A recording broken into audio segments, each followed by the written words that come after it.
Hi guys, how are you? Yeah, I just wanted to come back and address a few more things with you guys while, you know.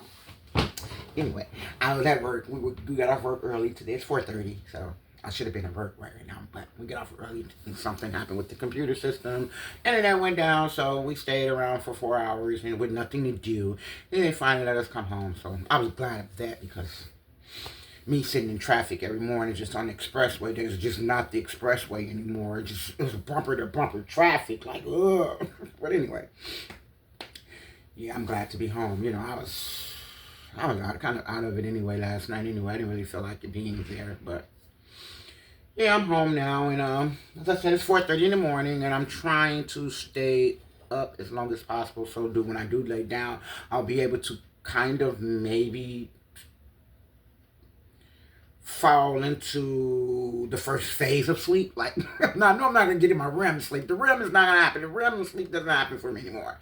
I know that, but yeah, I'm gonna try to stay up a little later because I do work tonight, of course. I'm gonna try to stay up a little later today and do a few things. I wanted to go to the grocery. My plan was to go to the grocery store when I got off this morning, but we got off early after 4 hours, so the grocery store is out of the question for now. So I still may end up going, but I want to set my breakfast table. I want to do that since I made it in time this morning. I want to set my breakfast table and yeah. So the thing is, yeah, I was actually working in a different area today before the computer system went down, and there were a group of girls like. I don't understand. It's like everywhere I go, it's like there's a group of women who, I don't know, they try to maybe intimidate me. Like, wait, what? This just still happens today? Like, it's just high school? Like, It's like everywhere I go, and I've actually noticed it the other night. I actually was working in a different area the other night. They sent me to work in a different area for Halloween. And there was one girl, she had the only girl in the building, like the other people. She had a costume on. And yeah, it's like they try to intimidate me, like where I go. Like it's an intimidation tactic or whatever. Maybe it's just me, I don't know. Whatever. Anyway, my mom called me yesterday and she asked me to make her some cucumber and lemon juice. Yeah, not gonna happen. First of all, as I was telling you guys the other day about my mom being my biggest non-supporter, I've offered my mom juices before and she never wanted to try them. And it's like, yeah, I'm not a short order cook. It's not like I don't take orders, like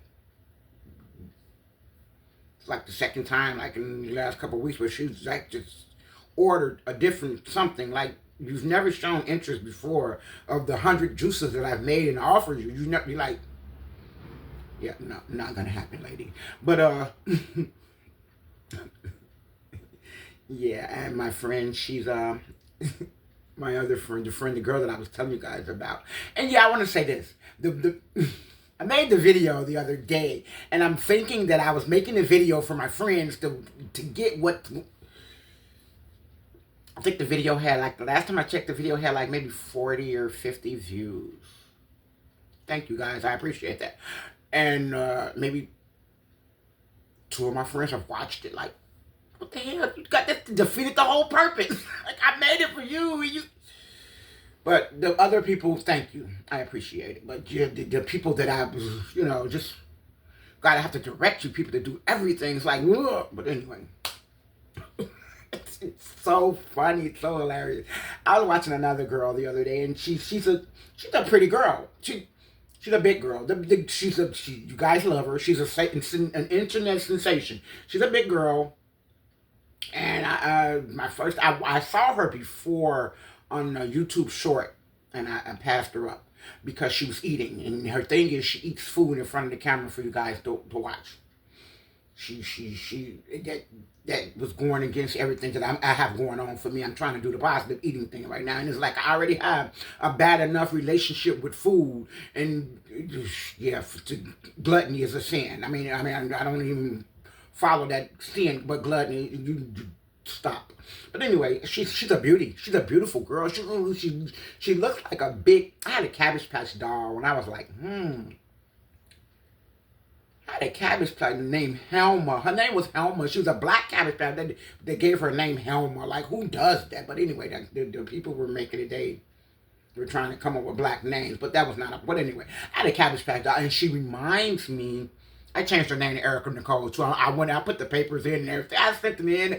Anyway, I changed my Cabbage Patch doll. I had a real, and I changed her name to Erica Nicole. I remember that part too. But anyway, I was like 11 or 12. My dad bought me a Cabbage Patch doll. She was pretty. But anyway, she's the big girl. She reminds me of my Cabbage Patch doll. She's absolutely adorable. I mean, her face, she has the fat, round face, and her hair is beautiful. Her nails are healthy. You know, she's a beautiful girl. She really is. And she sits and you guys are so mean. I mean, so mean. She sits in the front of the video and she eats. And I saw her, when I was watching one of the videos, she was eating some Wendy's fries and some burgers or either some chicken, whatever, from Wendy's or whatever. She had two sandwiches and the fries, and she was eating them. Now, Wendy's fries are horrible. When Wendy's changed, Wendy's had the best fries back years ago. But when Wendy's changed the recipe of their fries and put those with the skin, horrible. Wendy's fries are horrible.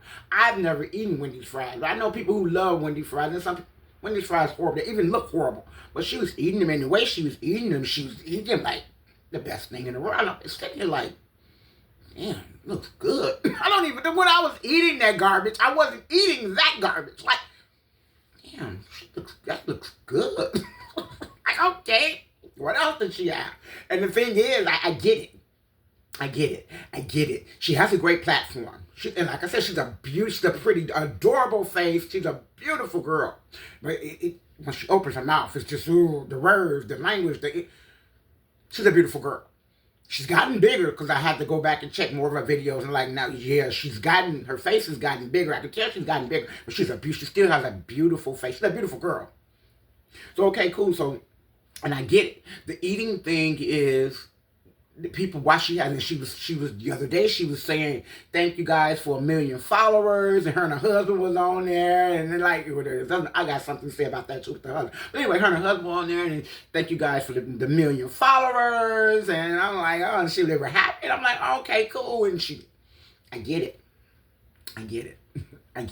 It's for people who can't eat like she eat like me. I sat and watched her.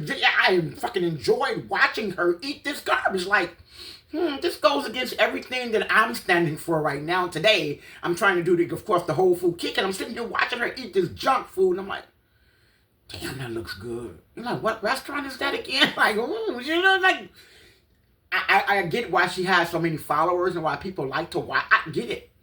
Because you can sit and you can watch her eat, and you can sit and you can wish, oh, I wish I had that. Oh, I wish I can taste that. Oh, I wonder where she got that from. You can sit and you can fantasize while you're watching her. You're eating through her. That's what we're doing. And I'm sitting watching. I'm like, damn, that look good. I don't even like Chinese food. And I saw her eating some Chinese rice and broccoli or something too. Damn, that looks delicious. I don't even like that stuff. Like, I don't even eat that garbage. Like, but that's the thing. We're eating through her. And that's where it comes in at. So, I get it, but like I said, she's adorable, and congratulations on your 1 million followers, you know what I'm saying, but you guys are mean. You guys are really mean. You say stuff to her, and you guys are really mean. I mean, you go to her page to tell her that she's fat. Like, she knew when she sat down in front of this fucking camera that she was fat. You don't need you. Like, she's doing her thing. Like, why would her thing offend you? She's not bothering you. Like, and then I saw one of the videos, her husband joined her on the camera with the Popeyes chicken, and you guys, just say whatever you want to say. What world do we live in where people just figure they can just say whatever they want to say, mean or, Y'all call him a girl. Y'all said his fingernails were dirty. Y'all said he had no teeth. I mean, not only are you guys mean, you are really, really just, yeah, you people are mean. And you guys say whatever you want to say, and it's like, damn, seriously, like, who is she hurting? Herself. And I'm sure she knows, that she shouldn't eat 2 chicken sandwiches. Like, I started eating 2 burgers. Like, man, like, burgers, like, wow, girl, the stuff that was in the burgers was kept coming out. You could, girl, for real, you gonna eat that? And I'm like, damn, the burgers, I don't even like burgers. Burgers look good. And as I sat and watched her, I'm like, damn, it's kind of disturbing, but it's also, that looks good. She's always, oh, that's fresh. That's fresh. I guess she doesn't know. She doesn't know the actual meaning of the word fresh. I guess she thinks food that's come fresh out of the oil is fresh. Like, oh, that's so fresh. It's fresh out the grease. It's fresh. It's fresh. Yeah, she doesn't know the meaning of the word fresh. And yeah, but you guys are so mean, and you so mean to her husband, and I mean, you made him out to be a woman. Oh, that's a woman. He doesn't have any teeth, and it took him forever to chew the chicken. You guys are fucking mean, so mean, and to say stuff, and to come to her page to say mean stuff to her, but you still giving her views. You know what I'm saying? Like, and if you cared, like, I would say this: if anybody really, truly, honestly cared about her health, oh baby, you want to see you do bad? I want to see you. Oh, look at my hair. But yeah, I just want to say the little ponytail. I lost a few braids because the little ponytails are really barely hanging on, and you can see, oh, they so loose. Because I have no hair. I shaved my hair, but they're barely hanging on. I've lost a few braids along the way. I just threw one in my back seat on my arm and fell down my shirt, down my back. I threw them fucking in the back seat. But I've lost braids, as you can see. But I have no hair, so they're kind of crocheted on. They're crocheted on very loose. Ooh, these are so loose. Really loose. But hey, don't pull them too hard. I need them to last for another week or so. I don't know, wash it and whatever. Maybe it has grown more by then. I'll be able to do it, redo it. And the ponytails will be bigger. I mean, be longer. And then they'll have more to catch on to. Because right now, ooh, they're so fragile. Ooh, don't pull it. So fragile. But anyway, you guys are mean. As I was saying, you guys are mean, but she's adorable, and I think she's absolutely like, she reminds me of my Cabbage Patch doll, Helma Violet. That's her name. Helma, and I remember the last Helma Violet. That was my Cabbage Patch doll's name, and I changed her name to Erica Nicole. I even sent in the paperwork, and had my mom help. Let me send this paperwork. She went and got me the stamp, and we sent it in and changed her name from Helma Violet to Erica Nicole. I remember I changed my Cabbage Patch doll, but she reminds me of my Cabbage Patch doll. She's absolutely fucking adorable. She's a beautiful girl. And the thing is that her platform, and like I was watching her, we had like a lot of downtime at work, as I mentioned, and I was just scrolling, and she came up on my feed. Another family came, but she came up on my feed. And I'm like, damn, on Facebook. But I saw her on one of my YouTube shows, but last night I was at work, I decided to go to the Facebook. Like I said, I just started with the Facebook, so, and I really don't know how to navigate the Facebook thing now anymore. So, anyway, she came up on my feed on the Facebook. So, let's say she's adorable. And you guys talked about her husband, like he just, oh, Tyrone, look a mess. Oh, Tyrone, all he can say is get good. And y'all, you people are mean. Are really mean. You say what you want to say, and it's like, wow. But anyway, I had another, there go one of my braids right there. Damn, another one fell out. Going on down on the floor. I know, right? Anyway, you guys are mean. But I was watching another video came up. I've seen this family before. This girl, and she has 2 kids and her husband. And she has a son. She just had the little boy with the little girl. And you guys have decided that she doesn't like her daughter. Like, they don't like the daughter. Like, the husband don't like the daughter. She don't like her daughter. She favors her son. And now you guys are so, but you just figure that you say what you want to say. And then the other thing is, the other comment she gets, because she puts a few videos out a day, and she gets like maybe over 10 million views a day. I mean, she's the star. She's the internet sensation that you guys have chosen to be. And the thing, I'm reading through some of the comments on her page too. Like I say, she's a beautiful family. And I was reading through some of the comments, and you guys were saying how she she doesn't like her daughter, and she favors her son, and in some cultures, the boys are more important than the girls. It's like just some cultures, us here in America, we were not privy to that type of behavior. Like, well, kind of, because my mom favored my brother.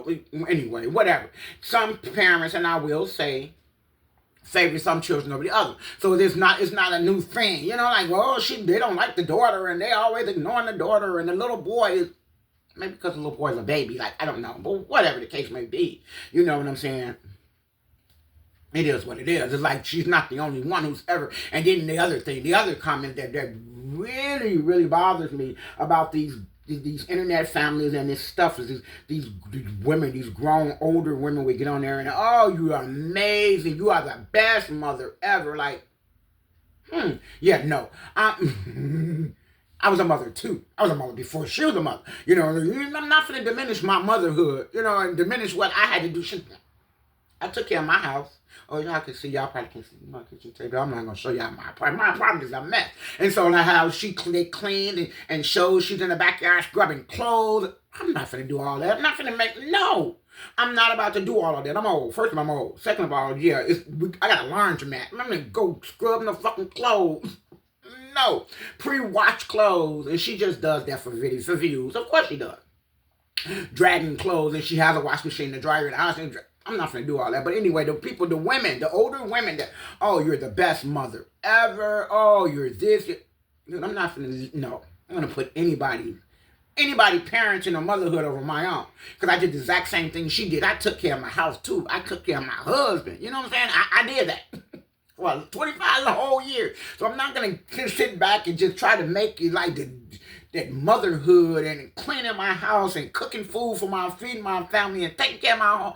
All it just started when she came to the, and no, dude, women been doing that shit for years. So it's like, I can't with the comments. Oh, I get it. She has a beautiful home. The kitchen is absolutely, she has a beautiful home, and she's letting you guys in, and it's like, so you have to find something nice to say to make it.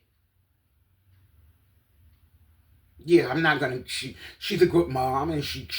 How do I know she's a good mom? You know, yeah, right, whatever. The camera says she's a good mom, but how do I know? You know what I'm saying? Like, dude, I was a mother first, so yeah, I'm not gonna diminish my motherhood for anybody else. And I'm gonna get on here. Oh, you're the best mother ever. Oh, you. Dude, parents have got up and combed their kids' hair and sent them to school clean with fresh clothes on every day. You know, got up in the morning and did all that other stuff that everybody's so praising these people for doing now. Oh, you're the greatest mom because you comb your daughter's hair. Dude, people have been combing hair for years. Like, parents have been combing daughters' hair for years. Like, come on. Oh, you're the best mom. You just cook good food and you. The truth of the matter is, and I watched a few of her videos too. She has a beautiful kitchen. Her kitchen is beautiful. So she put the cameras up and she cooks and she shows you guys her kitchen, and it's just the beautiful, most prettiest thing ever. And that's why you guys are dreaming. You're sitting back, and it's most of the dream. You sitting back and you're dreaming about, oh, I wish I had that kitchen. You know, she has a beautiful. I think she has 2 stoves and 2 refrigerators in the kitchen, and she has a beautiful kitchen. Like, damn, I wish I could cook in that kitchen. I'm sitting back like, damn, I wish I could cook in this kitchen. You know what I'm saying? Well, only just the stoves. And the refrigerator is beautiful. She got and I would like to stock that refrigerator myself. Because she go and she do the grocery things and she stocks it. I would like to stock that refrigerator myself. Because it's a beautiful refrigerator. Yeah, that part, it's beautiful. And I understand why she has so many views. Because her kitchen and where most of the action takes place in the kitchen. Beautiful kitchen. Beautiful kitchen. Like, yeah, she has a really beautiful kitchen. But the fact that she gets up and takes care of her kids and feeds her kids and wash their hair and comb their hair and cook their...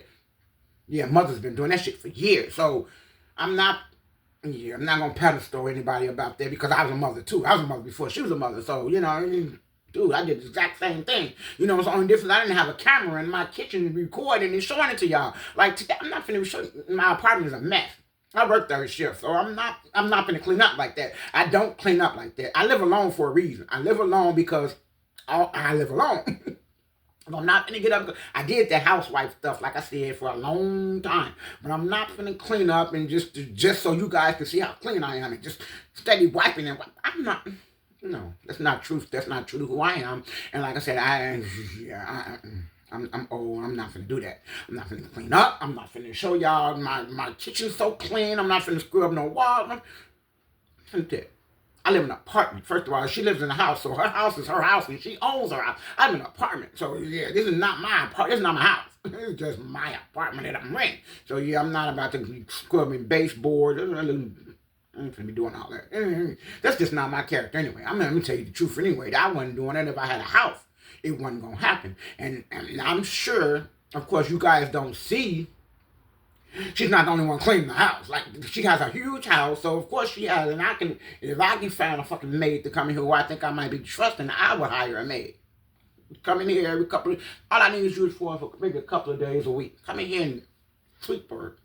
Wash a window or a mirror. This mirror right here is a mess because I've been spraying. I spray stuff in my hair when I get dressed. And whatever. You know what I'm saying? So, yeah, and I appreciate it. And then I read another comment too that someone's stealing her content, and it's like we're all content creators, and it's like we all create content and we all watch videos and we all see what the next person is doing. That's the thing, and it's like nobody's stealing anybody's content. It's like she get 10 million views a day for throwing vegetables in a pot. Like, can I throw vegetables in a pot and get me 10 million views a day? It's like, it's not stealing an idea. It's dude, we all doing the same thing, so we all trying to come up together. That's what it is. That's basically what it is. And so it's not like I will say this. There's another African girl I was watching, and she's a pretty girl too, and she does hair and she does makeup. I saw her doing the rod set on her hair. A couple of them, she was doing it I saw the video around my birthday, October 4th. But then I saw the new girl, y'all star. She was doing it maybe last week. I saw her doing the rod set. So nobody said, I didn't see anybody with the comments saying they was all trying to show because she did hers wrong. The first girl, she did it right and her hair came out cute. But she did hers wrong. So she had to retry it a couple of times. And you can still say she didn't like it because, of course, she didn't do it right. I knew she didn't do it right. I look at her now, she did it. The process she did, she didn't do it right. But anyway, you guys, I had nobody say anything about her stealing content. But every time somebody try to do something that maybe like something she does, or put a rubber band in their daughter's hair, maybe she put they stealing her content. Like, it's because y'all like her more than anybody. But anyway, that's fine. But come on, let's women. We have to do better. We're women. We all got them and raised our kids. We all cooked. We all washed dishes. We all did all of that. So come on, good job for praising somebody for doing what we all did every day on a daily basis. So yeah, whatever. That too. But yeah. But yeah. So anyway, my friend, she called me yesterday and I talked to her and I hadn't talked to her and she actually told me that she didn't watch the video. Like, you were the main motherfucker I wanted to see the video. Like, she told me she didn't watch it, so whatever. But she was at the shop yesterday getting her car fixed and she said she had to get her car fixed because the guy, of course, the guy I told you that was driving her car, that she said that he told her he needed some time.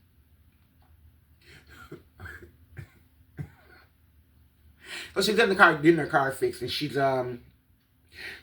was gonna go through the insurance, but she said she'd just rather make it out of pocket. Now she got a settlement a little while ago, a lot of money, and so she's been, and I think maybe that's it too, that she just got all this extra money, and so that's why she's been doing. But anyway, she's gonna take her car fixed. She's gonna pay cash to get her car fixed herself, and wait and let her insurance company go after somebody rear-ended her, and then go after the person who. But she's doing this quickly because, as I told you, that dude is not really interested in her anymore now that he's not driving her car.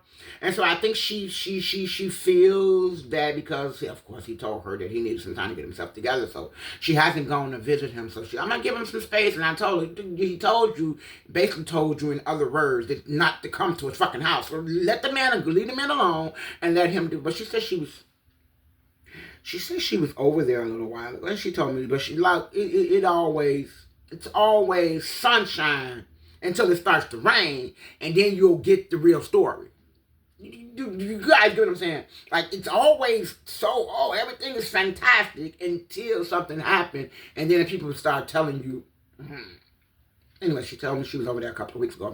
This was before the crash and all this stuff, but she's just not telling me this. Like, of course, because because she wanted me to see him as being this perfect guy, until, of course, now that he told her that he needs some time, now she's seeing, now she want to let you in on what's really, really going on. Okay, what's really going on is, she said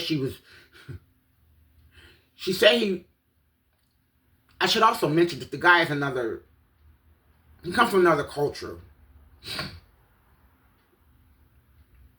She's a black girl like me, but he comes from, he comes from another culture, so he's not, English is not his first language. We're going to say and put it like that. So he's not really an English person. He doesn't really speak English. There's a language barrier. So she said she was with him a couple weeks ago when his phone rang. Now, she said she saw the screen. She said she saw the screen when the phone rang. She said it was a woman's name that came across the screen. Now, I don't know how true that is. I don't know. It's not my thing. It's not my problem. So anyway, she said she saw a woman's name come across the screen. So I'm drinking coffee because I'm trying to stay up. I don't want to go. I know I got to work tonight, but I'm trying to stay up as late as possible today, so at least when I do lay down, I won't be as tired when I do get up from my tossing and turning. That anyway, whatever. I'm drinking coffee now, but yeah, I'm trying to stay up. I might still run to the grocery store. I need to go get a few things, but so anyway, she said she saw the screen and she saw a woman's name across the screen, and she said he was talking on the phone and he was talking in code, but he was talking like he didn't want her to understand. Of course, that's what they do. Talking code, of course. And for somebody who, yeah, of course, that's what they do. So she says, not only that, she heard a woman's voice through the phone. She heard a woman's voice. He finally got up and left the room and left her anyway. But anyway. So he comes back in the room and she said, well, he tells her that, oh, that was my brother. And she said, brother. So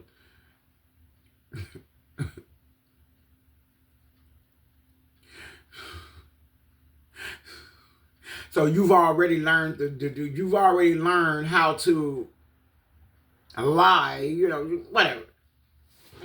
But anyway, she said she heard a woman's voice anyway. So anyway, he said it was his brother. And so she says, yeah, I'm going to have to pull back from him too because I don't think he's being genuine with me. And he said something else to hurt her feelings. I'm not going to tell you guys what it is, but because it's really out of pocket. And it was a subliminal bull, like the subliminal messaging comments that you get on. It was some subliminal bullshit that he said he hurt her feelings, but it was subliminal. He didn't outright say it straightforward. He said it in a way where she had to decipher what the fuck he was talking about, and he hurt her feelings, and she was the one time that, because she knows I'm a lyricist, she knows I'm a wordsmith, and of course he said some words that she didn't understand what they meant. I should say this too. I said he doesn't speak English, and he goes to, I went to Northwestern. I did a semester at Northwestern College. He goes to Northwestern College in Evanston on 4800 North Lips. I still know the address. Know why? Because I went there for a semester when I was going to college back a long time ago. Anyways, Northwestern. So he goes there for his English classes and whatever, and so he's trying to be. He's trying to incorporate more bigger words in his grammar. Fine. So anyway, he said some words to her that she didn't understand, so she needed somebody who knew what there was. And now she wants my opinion. Now she wants me to, yeah. Anyway, whatever.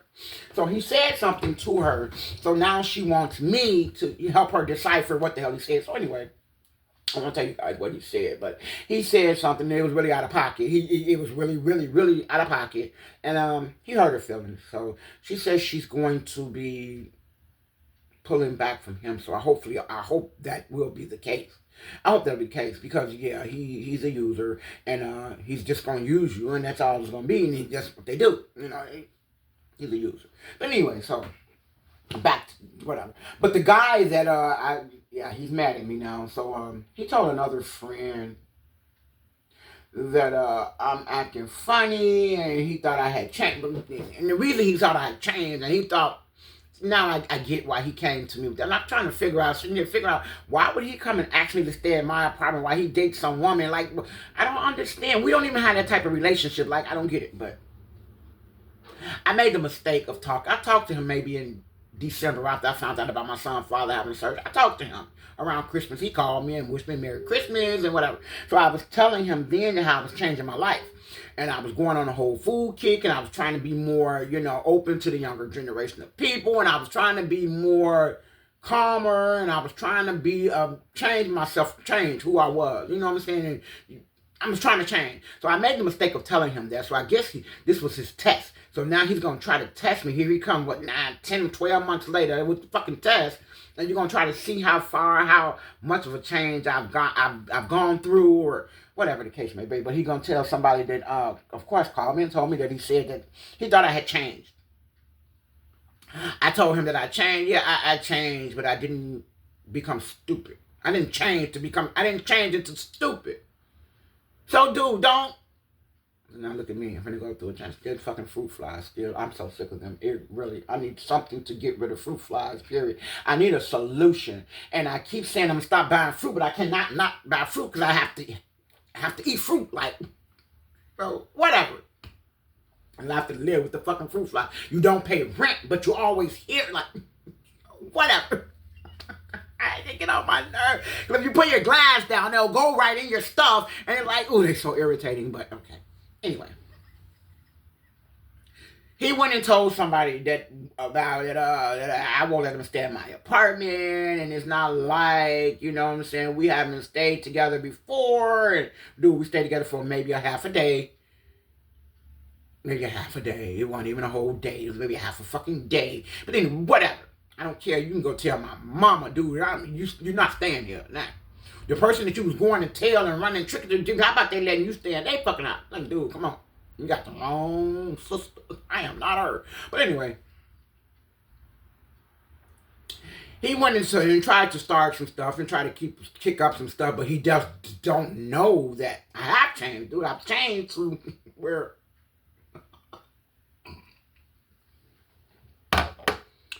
Dude, all this going on with me right now, all that I care about right now is this menopause, and how am I going to try to, adapt and adjust myself to this world that, now look, ooh, he's by my full mouth. Ooh, fucking fruit flies. I hate them.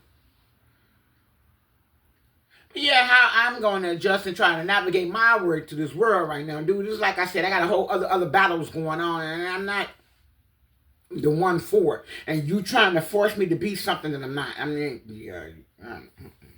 yeah, I did told you I changed, and I did change. I have changed. There is a change that has happened to me. That don't mean I turned stupid, but I still changed, Whatever. People always try to make you be something, or try to make you, yeah, that's right. Good one. Good game. I'm not the one. Yeah, they always try to make you be something for them. It's like, yeah, whatever. Dude, you try to come stay here for, yeah, right, good game. I'm not putting myself in that situation. I do not want to be, yeah. But anyway, as I said, I made some, on my way out last night, and I made the video. I recorded it, but I didn't post it. I made some apple and spinach juice last night. I actually had a taste for it, and I got like three and a half bags. I had like 3.5 bags of spinach in my freezer. It's like I go to the grocery store and I buy stuff. Like, I was at Aldi's, and Aldi's has bags of spinach. I think it's like $1.49 for the bags of spinach. And when I was there the last night, I grabbed two. Grab two. But I already had 1.5 in my freezer. And now I have them, and I don't know, like, how long I've had that one. I need to, what I'm going to do is I'm just going to let clear everything out, and then just go rebuy, because if I keep adding stuff to stuff that's already in there, and I'm not rotating it and using the stuff that I had already, like with my fruits and my blueberries, I buy them. When I buy them, I buy them. I wash them, and vinegar and baking soda, and I dry them, and then I put them in baggies. But what I do is I buy the baggies with the little thing on the front where you can write stuff, and I'll write the date. So I'll try to do better with my fruit. But like I said, the spinach is already pre-bagged, so I don't put the dates on there. But with my fruit, I date my fruit. I put the dates on my bags on my fruit, but with the spinach, I don't do that. I just throw that shit in the refrigerator and just, hey, hope for the best. But yeah, and when I was drinking smoothies like that, I was actually, but now that I've incorporated the juice more, it's like now the smoothies are not, I'm not as invested in my smoothies anymore because I'm doing the juice, I'm doing the smoothies, I'm doing all extra stuff, and it's like I'm not invested in them. But then I need to be better, because what I'm gonna start doing is, instead of just steady buying just bags of spinach, because I also had some parsley in there that I had, and I don't even know when I bought that. But I know I had some parsley in the freezer and I had to use that. So I just got all that stuff out of my freezer yesterday. I'm trying to clear it all out. But anyway, I made some spinach and apple juice. So it's pretty good. It was delicious yesterday. I used some in a smoothie on my way out to work last night. So I have like a little bit more. I'm going to have a glass. I think I'm going to have a glass for my breakfast. I'm going to make some... I soaked some chia seeds and some sweet potato juice. So I think I'm gonna have the sweet potato chia seeds this morning. And I know what I don't have. I need some bread. That's what I was gonna stop at the grocery store and get. It's on my list. I have to make lists. As you see, I'm a booklet. I have to make lists because I have to make lists. I don't want to plug them because you'll see who I work for. I don't want y'all to see. I'm not giving them any more plug. But they gave me this as in my bag, my welcome to the company bag. So I have a paper and I make lists of what I need to get from the grocery store. And yeah, I have to write a list because when I get to the grocery store, it's like free fall. It's just whatever I see that I think I may need, I buy. And then I find myself overbuying. I was finding myself over fucking buying. And then I didn't tell you guys this. I live on the 3rd floor. I live on the 3rd floor, so there's 28 stairs from the bottom to my apartment to the 3rd floor. I live on the 3rd floor, so me going to the grocery store every week, it's really a mess because I have the stuff that I don't use right away. It stays in my car. Like I bring it upstairs. Like I buy gallons of water. I don't drink the water in my faucet. I buy gallons. I buy water. Buy my own water. I never drink their water in there because when I first got here, I turned the water on. It was brown. Like that right there, no, never, ever. I've never, ever, ever drank that water. Never, ever. I've always bought water. So anyway, I buy gallons of water. Now, gallons of water is something that I'll pick up. I buy spring water and I buy alkaline water. Now, alkaline water, it has to be alkaline water. I mean, I buy the individual bottles that I buy. As you can see, is an empty one. This is what I buy. It's an empty one. I got them all over the house because I'm not a water drinker, but I try to incorporate the alkaline water because it flushes your system. Anyway, I buy alkaline. The individual bottle, I buy the cases of this water. I buy alkaline. I like to go to Sam Club because at Sam Club you get the big ones, and I think it's $10. You get like 15 for $10. You get the really big ones. That's just a waste of a lot of plastic, but I buy alkaline water. This one comes from Kroger. The last job I was at was owned by Kroger, so I still get a discount at Kroger. I go to Kroger and my employee discount is still on. So, hey, thank you. I appreciate it. I don't know.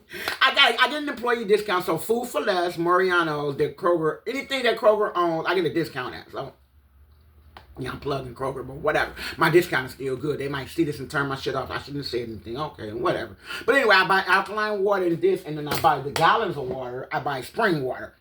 So, anyway, I buy water. Water stays in my car. Now, I bring water up a gallon at a time. Like, I need a gallon of water. Oh, water getting low. I need to bring water. And I bring it up. And then apple juice, like I'll buy, I told you guys, I buy Mott's apple juice. Instead of making fresh apple juice and just to blend with my smoothies, I buy Mott's apple juice. So I buy and then Food for Less just have those on sale for $1.50 if you buy 3. So I just bought like 6. So it's $1.50 for Mott's apple. It should cost $4 a bottle when you buy like whatever. So anyway, I bought like 6 of them. So I bring them up upstairs as needed. Tissue, I have tissue in my trunk. I need bring it upstairs. Washing powder and stuff like that I don't use right away. It stays in the car. Stuff that I buy, like canned goods, like I told you guys, I buy tuna. Only thing I buy in the can really is tuna. I buy the Kroger's albacore tuna because I make my fish sticks with those. I buy that. And that'll stay in the car. Like stuff that stay it stays in the car. Like if it's not dairy, something that'll spoil or melt or it's not important, it does not come right upstairs. So when I go to the grocery store, I separate stuff. Stuff that I know is gonna stay in the car, stuff that I got to bring upstairs right away. So yeah, my groceries don't all make it upstairs all the time. So I live on the 3rd floor, and there's just no way. And like, just unless one of my friends or one of my guys, somebody will come over, and then of course you need something to go upstairs, yeah, and then they'll clean out my car and bring everything upstairs for me. But if I'm by myself and I have to do it, not gonna happen. Anyway, I stay on the 3rd floor, so that in itself is a fucking workout every day. Just imagine being in pain and in your body just trying to. It was some nights my damn body was hurting me so bad I couldn't get home. And it was like, damn, am I gonna sleep in my car tonight? Like, do I really need to go in the house? Like, a shower can wait until the morning. Like, I'm sitting in the car, and this is when, before I actually started doing the whole food thing and started feeling better about it, my body started feeling better. I was in pain. Like, damn, do I really need to go home? Feet killing me, trying to, do I really, knees, back tight, hips tight, everything tight, like I was falling apart. And like when that menopause first kicked in, I had no idea what was going on. My body was falling apart, and it was a struggle. Dude, every night I get home from work and have to sit in my car and decide whether I wanted to come home or not. Dude, do I want to go home tonight? Do I really need to go up those stairs tonight? And one of my last boyfriends, he was a big guy. And that nigga would actually, well, damn, I shouldn't say nigga, I'm sorry. But he would actually carry me. What the hell, dude? I couldn't make it home. And most nights I would sit in my car like, damn. And the reason I haven't moved is because all my family is close by. My mom stays around the corner. My son stays close by. Everybody is like, and I kind of like my apartment. The fact that you got 3 doors to come in to have to get to. Anybody can't just walk to my apartment. I got 3 security doors. You got 3 security doors. You have a key to get through in order to come into my apartment. So you just can't come. No, people just can't walk into my building and walk to my apartment. It's not gonna happen. And then most people who try to come to my apartment, we in the hallway like, yeah. Because now I gotta go downstairs to open the door. One of my guys, he has my key. I have 2 keys. He has an extra. The extra key there. My son had it. My son had the key. But when he moved with his girlfriend, he gave it back. My son had the key. And he gave it back. So I gave it to one of my guys. Actually, I have 2 sets of keys on my keychain to both sets. They gave me 2 sets when I moved in. They gave me 2. I didn't want to. I think it's kind of weird for me to carry 2 sets of keys. So I gave 1 set to one of my guys. So he has the key. So now the other one, now I got to go down. Everybody else who comes in, I got to go open the door, or I would drop my key out the window. Now, before I put plastic up to my window, I would open this window and drop my key out the window to people. That's just how it was. Like, 3rd floor, all the way down there, open it. Then I got to come all the way back up here. Like, dude, damn. And one thing I don't do, I don't really have food delivered a lot. Like, I was kind of, dude. I do not feel like playing the reindeer game. I'm too old for this shit. I'm going to run all the way down the stairs. And my son came over yesterday, but yeah, I had to go run downstairs and take him something. But yeah, I had to go downstairs. He called me from being downstairs. He didn't give me a chance to even get ready or whatever. But I live on the 3rd floor. So that in itself is a fucking struggle. So like I said, everything is a struggle here. And it's like, But anyway, I have to go downstairs. Most people come, I got to go downstairs and let them in. And then walk back all the way to the 3rd floor. You know what I'm saying? Like, dude, seriously? So we in the hallway like, breathing hard. So anyway, most of my grocery stays in the car. So if it's not important, it doesn't come upstairs right away, right now. So that's just how it is. But yeah, I live on the 3rd floor, and that in itself, like I told you guys, I cancel my gym membership. I cancel my gym membership because I don't go to the gym anymore. I was going when I was working 2nd shift at the freezer. I was going to the gym, like I told you. I was going on Mondays and Thursdays night. I was able to go because Planet Fitness is open 24 hours on weekdays. So I was able to go to the gym. But now that I'm working 3rd shift, right, I don't get to go to the gym. So like, why? I'm paying $25 a month for my Black Card membership, and why? like I haven't gone to the gym in the last 2 months. Just giving away $50. Why? You know what I'm saying? Damn, why? I had to cancel that gym membership. And I had to go, and then the thing is, I find stuff so funny nowadays. It's so funny how things is. It's like, it's easy. I was able to sign up for my gym membership on the phone.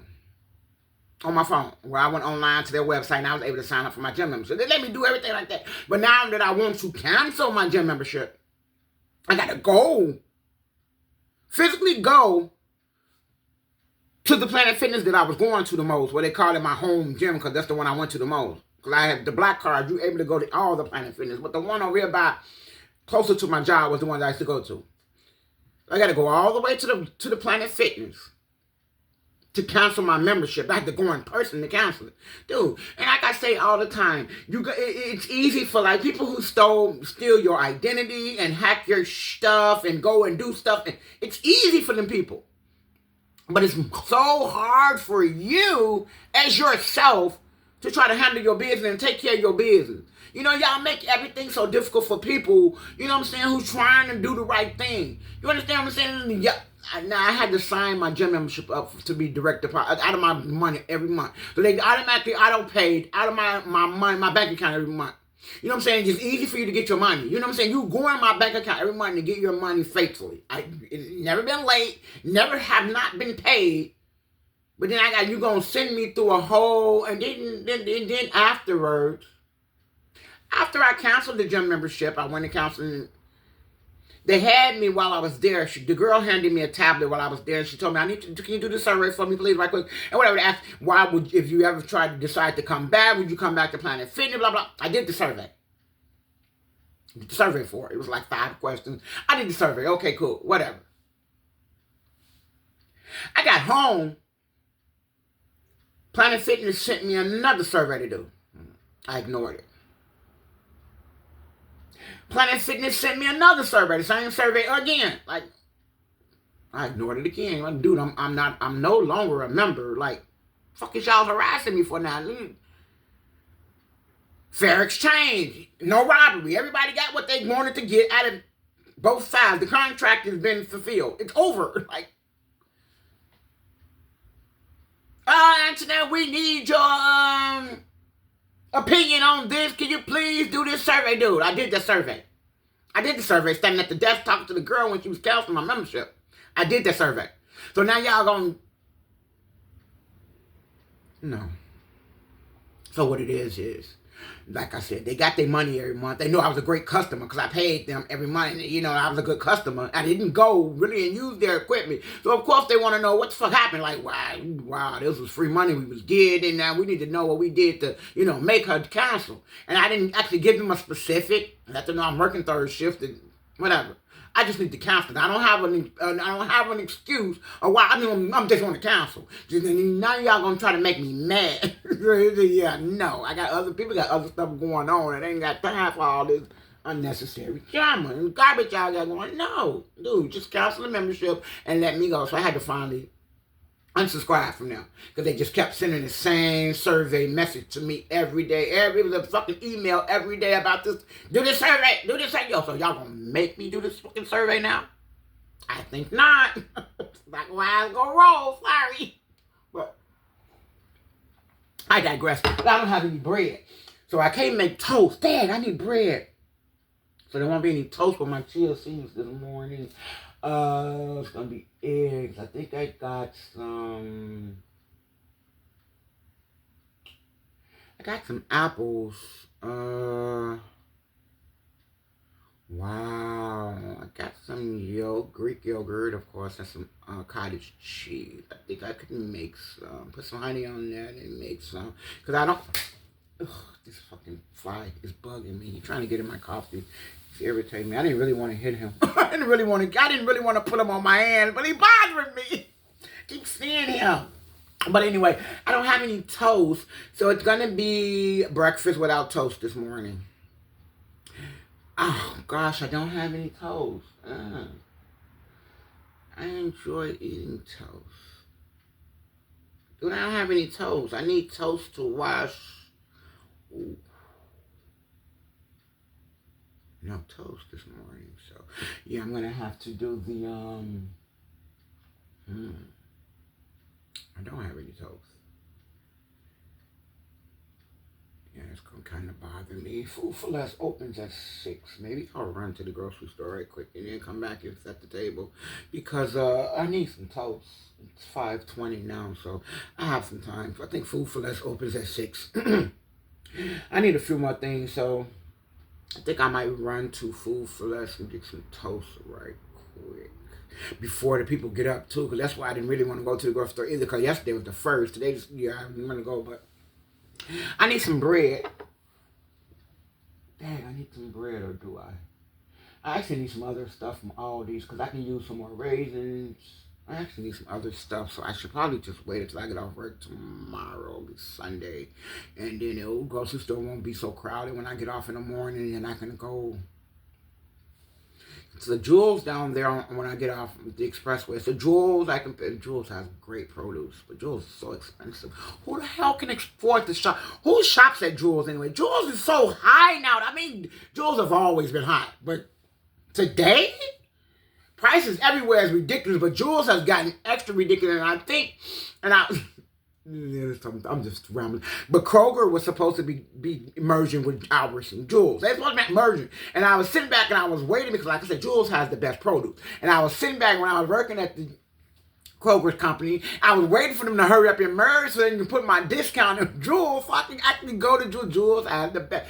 My ginger, I have some ginger. I bought some ginger from Jewels. And I went all the way to Jewels to get ginger. When I first started doing the ginger thing years ago, I should tell you I didn't, but anyway.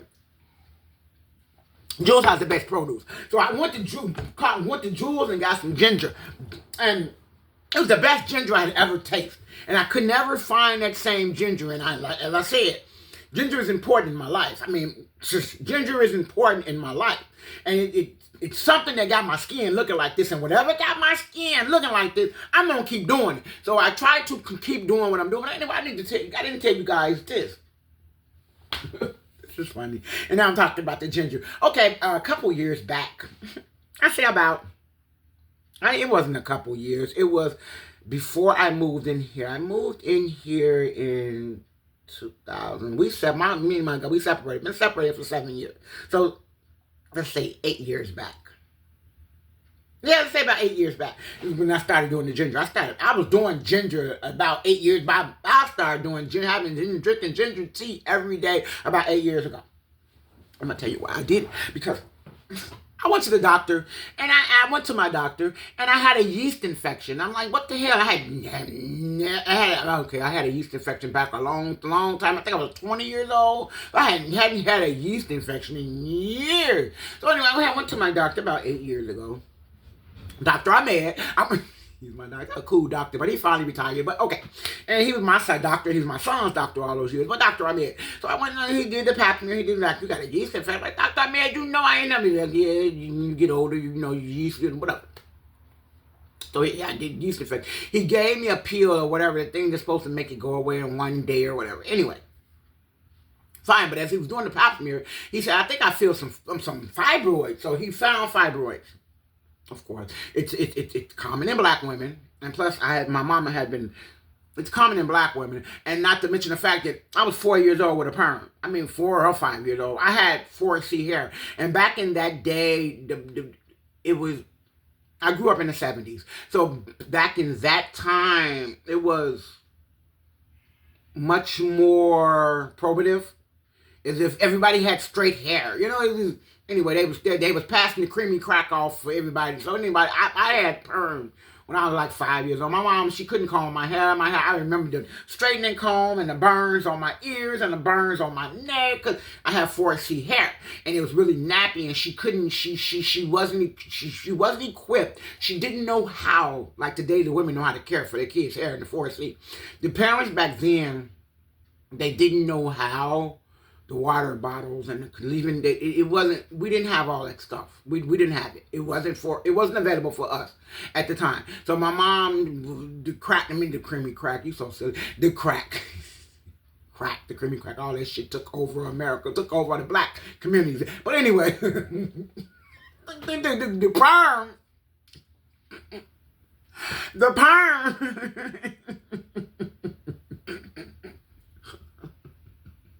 The perm. Anyway, my mom permed my hair when I was like 5 years old. Well, that started me on a bad. That started me with it gave me a bad relationship with my hair right there. You know, it started me off on a bad relationship with my hair. Like bad relationship with my hair. But anyway, she put the perm in my hair when I was like 5 years old. Like the perm. So yeah, I preferred the perm. It didn't hurt to. I remember sitting laying across her lap and she was calling I remember my breath stopped like, and I just couldn't catch my breath. I remember I almost died getting my hair combed. I remember that. It was like one of my earliest, stupidest memories. Like, dude, why do I remember that? Of all the stuff I'm thinking, like, it's just like the frostbitten thing I was telling you guys about. Like, why do I remember that? Like, that was one of my earliest memories of me laying across her lap and her combing my hair and me stop breathing. I remember I almost died. I remember that. Like, how do you remember that? But I do. 50-some years ago, I still remember that. But, okay. So anyway, I had a perm, and I'm thinking, and I'm glad because, like I said, I had nappy hair, and we weren't knowledgeable about spraying the water on first before and washing it. They weren't knowledgeable. They didn't have the skills or the tools to do all of that for their kids like they do today back then. I was raised in the 70s, like I said. So anyway, my mom, she permed my hair for a seat. And it was like, and then as soon as the Jerry curl, everybody in my fucking house had Jerry curl. My brothers, my mama, my dad, even my daddy had Jerry curl. We're fucking carefree activator and spray in every room in the house. We had a house, we grew up in a house. So every room in the house, we had activator and Jerry curl juice. Every pillow with grease stains. We all had curls, like carefree curls. We all had Jerry curls. I'm here dropping. My little brother, he said, do the little curls like Michael Jackson. We all had curls. So it gave me a bad relationship with my hair anyway. So, of course, hair wasn't important to me as it is the girls today. The girls today, they care about their hair. But back then, I didn't care because after my mom tried to hide it and change the texture. And I asked her, and you know what? I just noticed, and it's stupid. It's really crazy because I'm 53. And I actually just noticed, but I guess it happens after I shave my head. I shaved my hair. I told you guys I guess it happened. I got a curl pattern.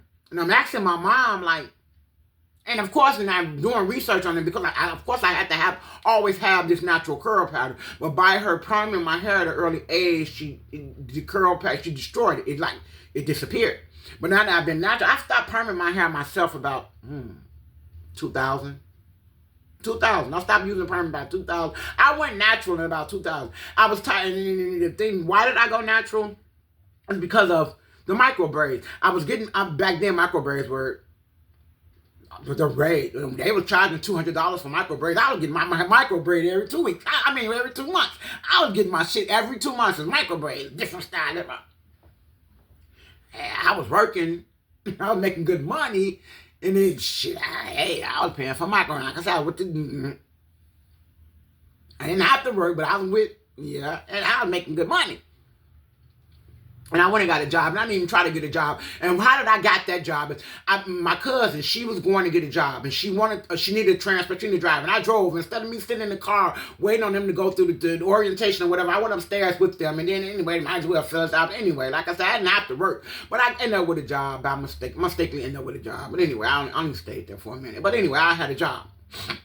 I'm making money and shit. So anyway, I was going to get micro braids. And the micro braids were breaking my hair off, my edges. I started losing my edges. Because the micro braids, of course, they were braiding your hair too tight.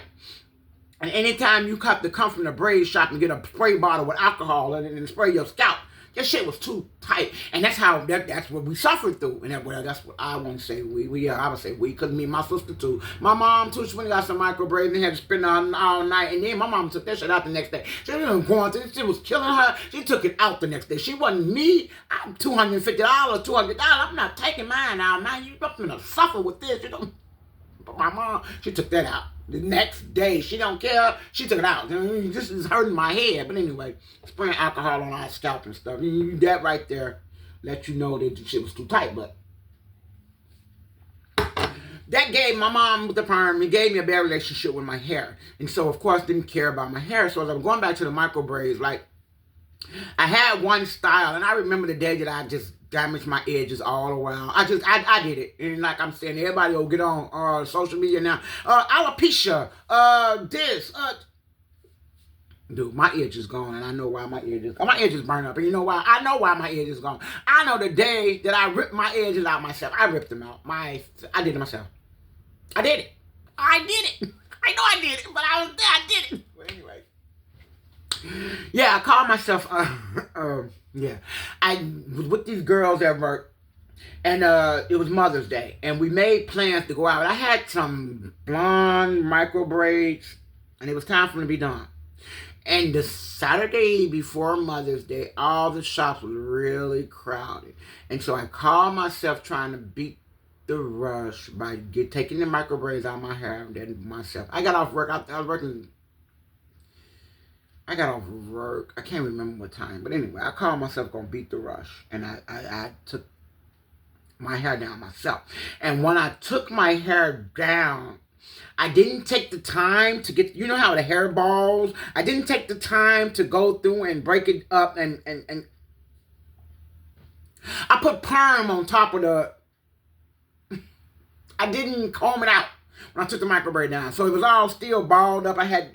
And when you put the perm in there, the perm pulled all them hair balls out and it ripped all my other hair. I remember ripping all these edges out. So by the time I got through that part, this shit was gone. And I remember, yeah, I did it myself. At least I know I did it myself. I did it myself. I ripped my edges out that day. And I remember being in the basement of our house. And that's the sink. We used to sink downstairs in the basement. That's what our washing machine and dryer was. We used to sink in the basement downstairs. And I remember ripping my hair out. I was there. I remember I did it myself. So I can't blame it on, alopecia. Or you're getting old and it's dry hair. And my edges were gone before all this COVID and all this bullshit. I can't even use that as an excuse. I ripped my own fucking edges out. I did it. So I was trying to hurry up and get my hair done and turn. And then the girl, I went to go sit down in the chair asking the lady to do my hair. And she going, and I could feel the way she was barely touching it. Like she was trying, what the fuck, this done damaged all her hair. Like I did.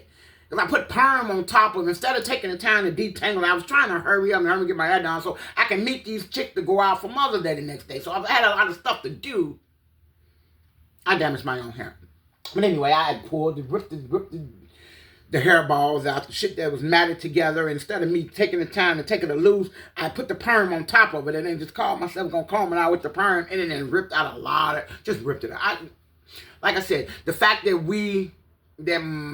and I can't blame my mom because I know that at the time, if she's trying to do something that was easier for them, like I said, my machine, I stopped breathing. So she was trying to do what was easier for me to stop not hurt me. I developed a bad relationship with my hair. Just put it like that. It killed my whole natural. I was never able to see my natural hair until I shaved it off. I shaved my hair. But anyway, I got a curl pattern, and I can see my hair is growing back. When I was putting the little balls in it to try to crochet this little shit, I got a curl pattern. I had curls. I'm like, damn, and I put some, when I washed it, and I put some, I'd like to make some more. I got some flaxseed gel. I make flaxseed gel. I got my flaxseeds. I boil them, and I make flaxseed gel. And I had some in the refrigerator, and I took it out to use it, and it smelled bad. Like, I didn't know it could spoil, but I guess it spoiled. But anyway, yeah, I make flaxseed gel. I try to make everything I use myself. I try to be natural about everything I use. Because, like I said, these chemicals and these additives and all this extra shit they put in this stuff, too, they put this... Like, all the stuff that we used to, like that perm and all the baby powder, Johnson baby powder, all that stuff we were taught to use as a kid. Now we coming back years later and found out that it did cause problems. I was one of them motherfucking perm people. And, like, I had fibroids. My sister had fibroids. My mom had, we all had fibroids.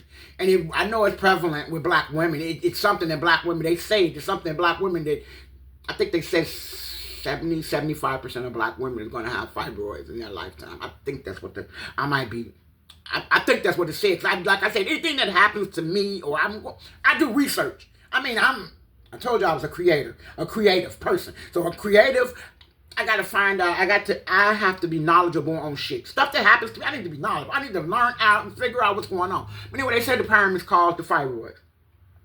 We all should have been in on that lawsuit.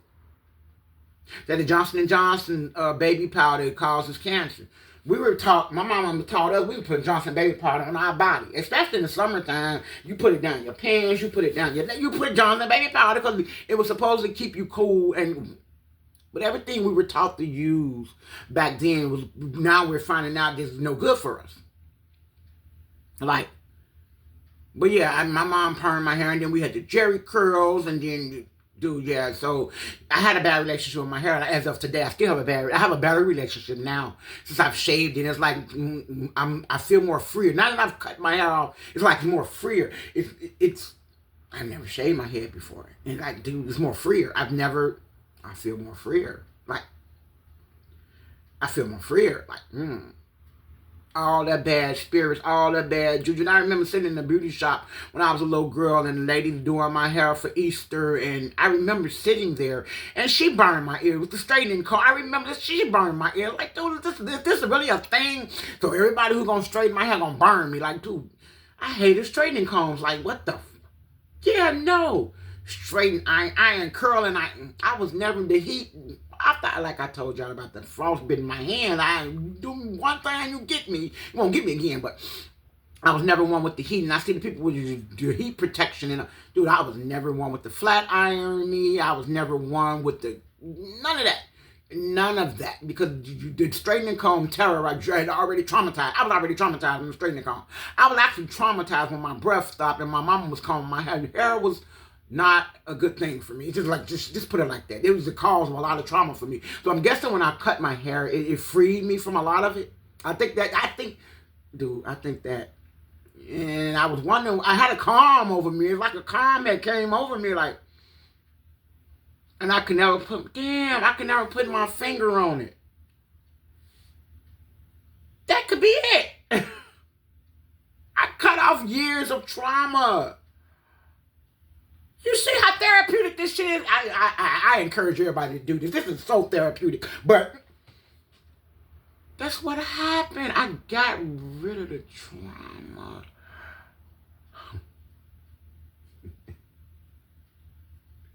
Nice. Nice. I got a breakthrough. Therapy session. I got my own therapy session. I therapy myself.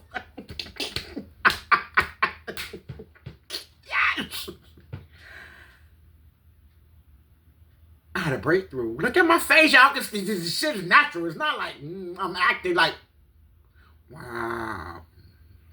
Years of trauma. I got rid of years of trauma, but yeah. And so, yeah, I think I might leave my head shaved too. I don't want to do. It probably won't grow anyway. It ain't grow. My fucking edges ain't grew back all this time, so it's probably dead. I didn't probably killed it anyway. But anyway, as years I was always doing stuff, and my edges was always weak after that. After that, ripping my hair out with the perm, with the micro braids instead of untangling and then ripping it out like I said in my mama basement. Yeah, I ripped my own hair and I damaged my hair myself too after that, but now that I've shaved it, I got rid of all of that. Then it cost my mama a lot. I remember my breath stopped and I was like, I couldn't catch it. Like, and she was combing my hair. That shit was hurting my hair so bad. Like, I remember it's like my earliest, like a lot of stuff I don't remember. I remember that. Like, I guess traumatizing things you remember. It's like shit that, like the snowball incident with my hands fried. But I remember stupid stuff, but look, other stuff. Like I have friends who, you remember something? No. But I remember stupid stuff. My sister, you remember? No. My sister, she can tell you every fucking thing that happened to us as kids. She remember all of it.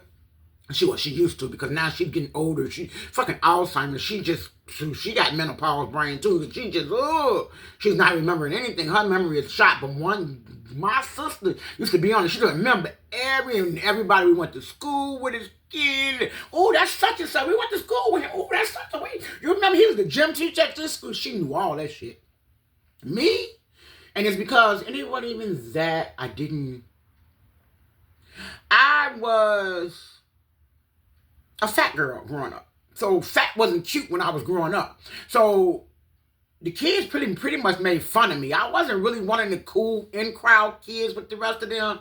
The kids kind of made fun of me growing up. They did. They made fun of me. Like, ooh, fat girl, whatever. And I was fat, but I wasn't fat. They always say big bone. Like, if you could see, I'm solid. I'm solid. I'm big boned. I'm solid. But I don't really have fat hanging and jiggly. I'm big bone fat. I'm solid, strong, fat. Like, I'm fat. So whatever. So, the kids made fun of me, and it wasn't like I was in with the cool crowds. And my sister, she was more popular because my sister had bad shape. My sister had a badass shape. I mean, my sister was and all the girls were jealous of my sister. And my sister had a nice shape. I mean, the booty, she had no stomach and little waist with the nice round hips. And my sister still got a bad shape. She didn't gain some weight, but she's only 5'2". That makes it like She's short. Well, she say 5'2.5". Don't forget her fucking half, because she will get mad if you not say 5'2.5". Give her half, please. Okay, she's 5'2.5". Sorry. 5'2.5". Oh. Yeah, and my sister had nice shape, but all the girls were jealous of her, and they always try to fight her and beat her up, and I think that's what's going on with the girls now. Anyway, I think another breakthrough. Dude, thank you. Thank y'all. I get it. But anyway, her memory shot. But my sister used to be on it. She remember, and she know people, and she remember. Oh, you remember such and such? And no, I don't. But anyway, like I said, I had a bad relationship with my hair, and it made it not be a thing. And I was talking to a girl. I met a girl at my job. She's a younger girl, and she's a Hispanic, and she has a daughter. She showed me a picture of her daughter. Like, you people, you must, okay, with the filter. And she showed me a picture of her daughter. Beautiful little girl. And the first thing I said when I saw the little girl, I'm like, and I didn't mean to say that. I'm like, oh, this is a pretty black baby. And and she was like, I'm thinking, but she's a Mexican girl, and I'm thinking, like, when I say this is a pretty black baby, I'm like, ooh, did I offend her? Like, I didn't want to offend her. Like, yeah, her father's Puerto Rican and black. And I'm like, I knew this was a black baby. Like, she's a beautiful black baby. And she was like, yeah, I was trying to look up, and I'm trying to get all the protective styles down so I don't damage her hair. I want her to have beautiful hair, because I see how important hair is to you guys as today. Like, and I was telling her, just, you know what? And I'm giving her little girl is like a baby doll. Beautiful little girl. And you can tell she's a black baby. Like, I saw her black, I see Mexican, I see Puerto Rican. She got a lot of mixture. She's a beautiful little girl because she got a mixture. But I saw the black first. And I'm like, oh, she's a beautiful little black baby. And I'm like, before I thought about it, like, she's a Mexican girl. I hope I didn't offend her. Like, I'm sorry. Like, and she's like, yeah, her dad's black and Puerto Rican. And I'm like, oh, okay, she's a cool girl. That's why she's so cool. Okay, she's a cool girl. Okay, cool. A beautiful baby. Like, I'm trying to figure out the protective styles for her hair. I don't want to damage her hair. I'm like, she's going to have beautiful hair, because this girl, she has beautiful hair. The girl, it's like all the way down to her butt. She let it down at the time clock. We was going home the other day, and it fell like all the way down. Like, she has beautiful hair. I'm like, if she take out the use, but the little girl, the baby, her hair is curly. She has a curl pattern. That's why I can tell that she has some black in her, because her hair curl like black kids' hair. Like, yeah, she's like, I don't want to damage it. I want to figure out a routine. So I'm like, yeah, get you a spray bottle with some water. Whatever you do, make sure you wet her hair first. That's it. And I don't know this from experience, but I know it from watching a few videos of the girls who do the kids' hair. You need to wet it first, and it seems like the water makes it more malleable, makes it more manageable, and you can do stuff with it with the water. Don't try to do her hair dry. Like, nobody taught us that. I didn't know that growing up, that you should wet your hair first. I didn't know that. They always told us we were going to never comb your hair wet, never brush your hair wet. They always taught us that. We were taught that. I don't know if anybody else remember that, but I was remember that. They never comb your hair wet. That was the thing they used to tell us. Don't comb your hair wet. Don't brush your hair wet. Don't do anything to your hair wet. They used to tell us, because it pulls it out. That's what they told you to tell us. But now today we know that water is our friend for our hair. They didn't tell us that. So we didn't know that. But now you guys know that. And I told her, just get you a spray bottle, put some water, put a little oil in it, put a little leave-in conditioner in there, and just use that on her hair. Make sure you keep her hair moisturized. Keep it wet. And whatever you do, don't put rubber bands in. And I'm teaching her. She was like, I'm so glad. She's like, thank you. I really appreciate it. I really appreciate it because my dude, he doesn't mess with his father. His father was black. And he doesn't mess with that side of his family. He don't know. And I don't want to damage her hair. I want her hair to flourish. And I'm like, I understand because she's a beautiful little girl and her hair should flourish. We should give our kids an opportunity to let their hair flourish. You know what I'm saying? Do not perm your kids' hair. And I saw a video of somebody perming a little girl hair. A baby hair. Like, for real? And see, this shit causes cancer. I already knew that perm shit wasn't no good. Because anytime something you put in, it smells like that. First of all, it smells like, it's a perm factory. It's a Motion's perm factory on Cicero. And every day I'm driving home on the expressway, and you can smell, you driving to work, you can smell that perm from miles. That shit smells horrible. That lye smells horrible. And my decision when I became 20 years old was to stop perming my hair. And I made that decision on my own. Nobody said anything. I made the decision on my own to stop perming my hair. Dude, and then it burns. This shit burns like nothing that burns or hurts like this could probably be good for me. Like, I think I was perming my hair the last time. I'm living in my apartment. Actually living in my apartment down the street. I actually lived in an apartment down the street from where I'm living now about 20-something years ago. Me and my son, we lived down there. I promise. Me and my son lived down there.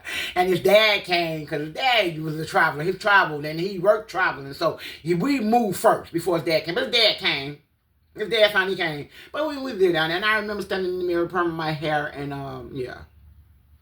And it burned. It was burning me. It hurt me. Like, it was hurting. Like, I was using, I think, Motion's perm anyway. Olive oil. Somebody perm. But anyway, whatever. It was all no good. So, and that was the last time I permed my hair. And I'm not going to perm my hair again. I'm going to do this shit again. Anyway, I remember, anyway, I had fibroids. And I said, I'm just talking. I had fibroids. I think I was like 46. I had fibroids. But, yeah, and then my doctor, and he suggested that I have the surgery. Like, yeah, and so I had to go, and I had a biopsy. I'm like, every week they had me up on the table with my legs spread. Like, every doctor's appointment. Like, I'm so sick. I'm over this. I am so over this. Like, I am so exposed. Like, dude, seriously. I have fibroids. Like, I got fibroids. Like, your last doctor that told you on the, I'm sure the medical report showed that. So I guess you want to look at the fibroids yourself. Well, you want to feel the fibroid like, whoo! I was so old, dude. I'm so old. And then the thing is, look, the people. And then I understand the medical profession. I respect the medical profession. Like, you know. My doctor ordered an MRI. I had an MRI. Now, I don't know if anybody else has ever had an MRI. MRI is so uncomfortable. Like, they want to look at the fibroids and under the scan, under the scope. Okay, fine. And they put me on this table, dude. A lot of people are able to lie flat on their back. I'm not one of them people. I'm just, you can look at me, I'm not built to lie flat on my back. So first of all, this table, you want me to lay here on this table and my back is straight in my back because my back I do not lay flat. I cannot lie flat on my back. My back don't lay flat. I don't lay flat on my back. Can't lay flat on my back. So y'all, I'm laying on this table for about they kept me on this fucking table for about an hour and a half, 2 hours. Dude, seriously. My back, I can barely walk when I finally got up. I mean, dude, this is so... How do we justify this? Like, y'all can't give me no pillow now. It's gonna mess up the scan. The scan? How the fuck long does it take to scan? Well, dude, seriously, I cannot... My body is not made to lie flat on its back. It just does not work. Dude, now you straining my lower back where there's this big dent that's in my back where it won't meet the table. Now my back killing me. I can barely walk. Dude, I get in my car, finally get to my car, I can barely fucking drive. How is this possibly good for me? It's not good. But anyway, just every week I had to go take a test. I buy something. Then I was doing my research and I read And I went back to my doctor and I told him, and I cussed my doctor out some years later for this too. I went back to my red that that shot, the birth control shot, kills my fibroids. I read that.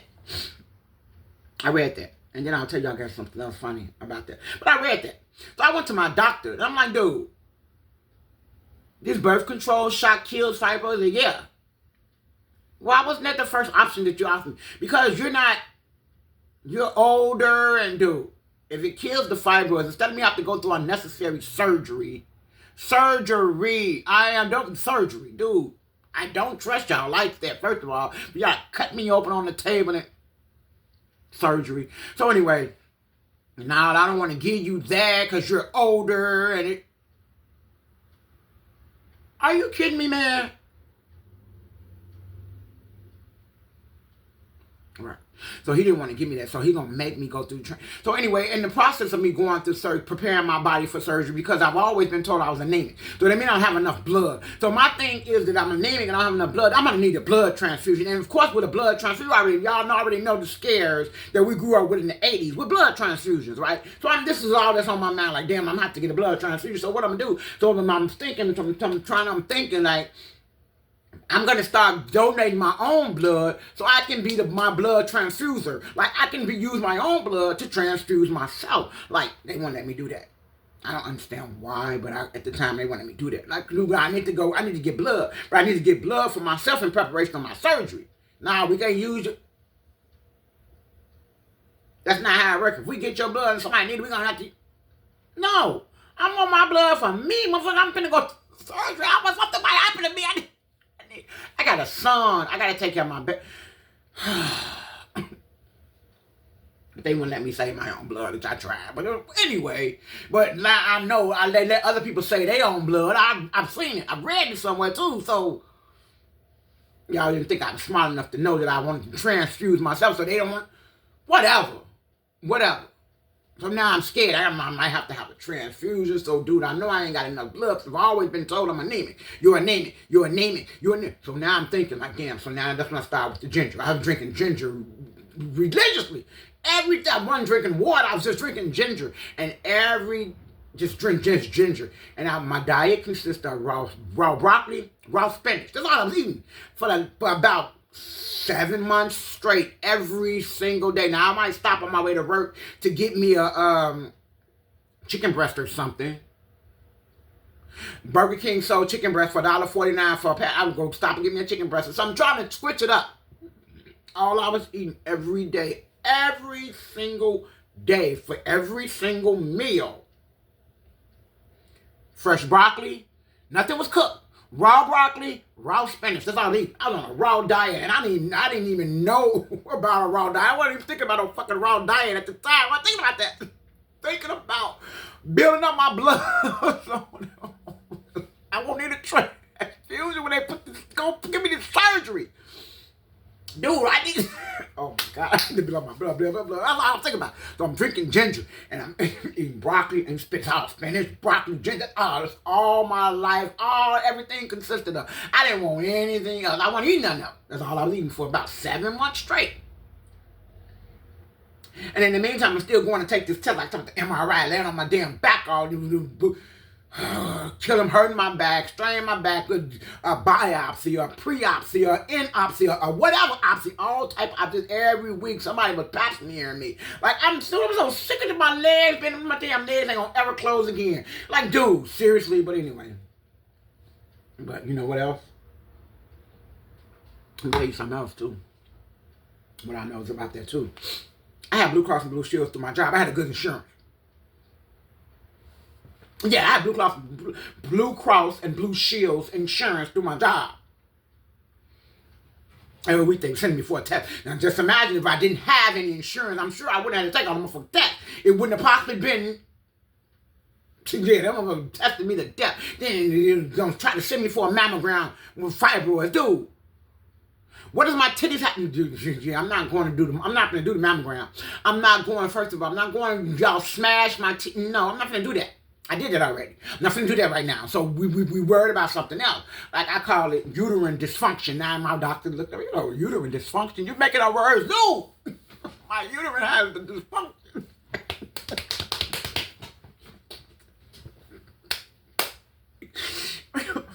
Uterine dysfunction. And it's whatever.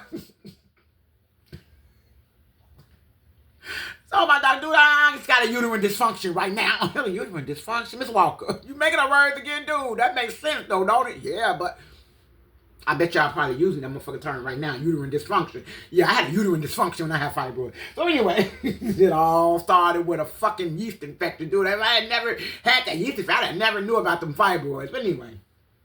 Yeah. So anyway, every week, the Blue Cross and Blue Shields, I'm taking a test. Every week it's a test. Blood. Them motherfuckers taking blood. Dude, if y'all steady taking blood, how is it going to be possible for me to build it up enough to save my life when it's time for me to have this transfusion that I know I'm going to need because I'm anemic? Like, as soon as y'all cut me, I'm going to bleed out. Like, oh my God, I'm thinking, I'm getting a mat. I was mad, dude. I was a mat. So. Raw broccoli, raw spinach, and ginger. And my son fighting, look at me. That's all you gonna ever eat. That's all you gonna ever drink. And he said to that a couple of days ago. I remember back you was doing ginger back before people even got hooked on ginger. I'm like, yeah, sure was. Before COVID even came, dude, I was already ginger shotting before COVID even came. I was drinking ginger. When I started drinking ginger, I just never stopped. I was every day I was ginger, just drinking ginger every day. So I never stopped. So even though when I got to the doctor, I'm going to tell y'all about the preparation for the surgery. So anyway, I get to the doctor to have the surgery. My nurse gave me a paper to get my job to tell me that I'm going to be under their care. I need this week off. I was supposed to have some, I can't remember the name. Back then when I knew the name of it, I was on it. But now, I got other stuff going on. It was a long time ago. It was some kind of procedure that they were going to go and freeze the fibroids off my uterine. They weren't going to cut them out. They were going to freeze them off. It was an endometriosis, something, whatever. And now, at this point, now while I'm going through my pre-stuff, my friend, she actually had fibroid surgery. Now she had surgery. Now this, what she did, this bitch, sorry, but this bitch, she had surgery. She had them cut her fibroids out and take pictures of them. And she sent me the picture.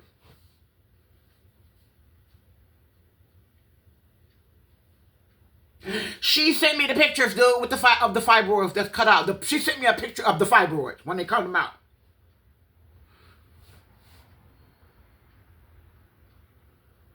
Whether she know it or not, I'm not scared of much. Whether you know it or not. Dude, you just canceled out that whole operation. That shit is over. It's not gonna happen.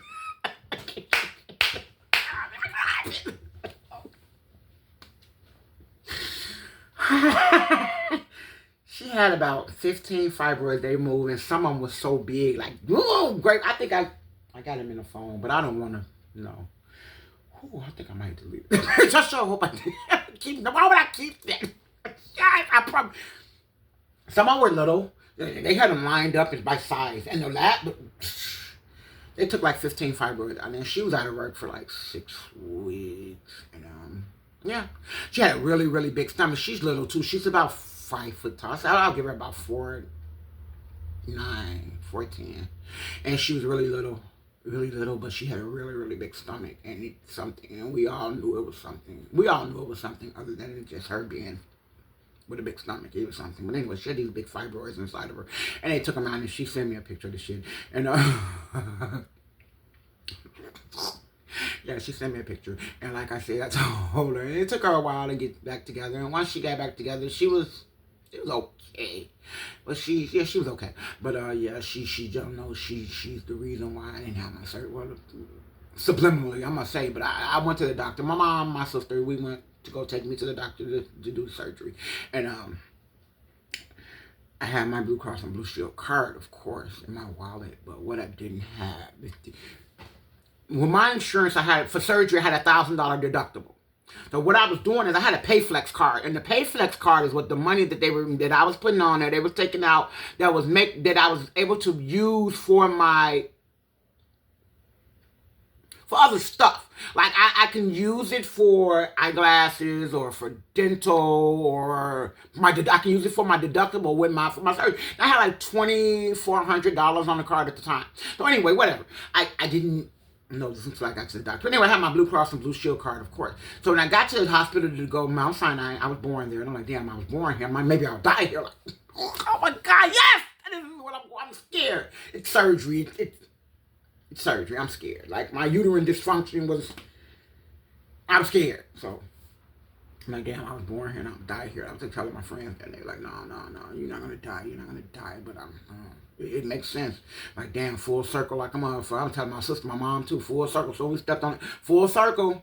I was born here, lady. Hello. Anyway, stop saying that, whatever. So...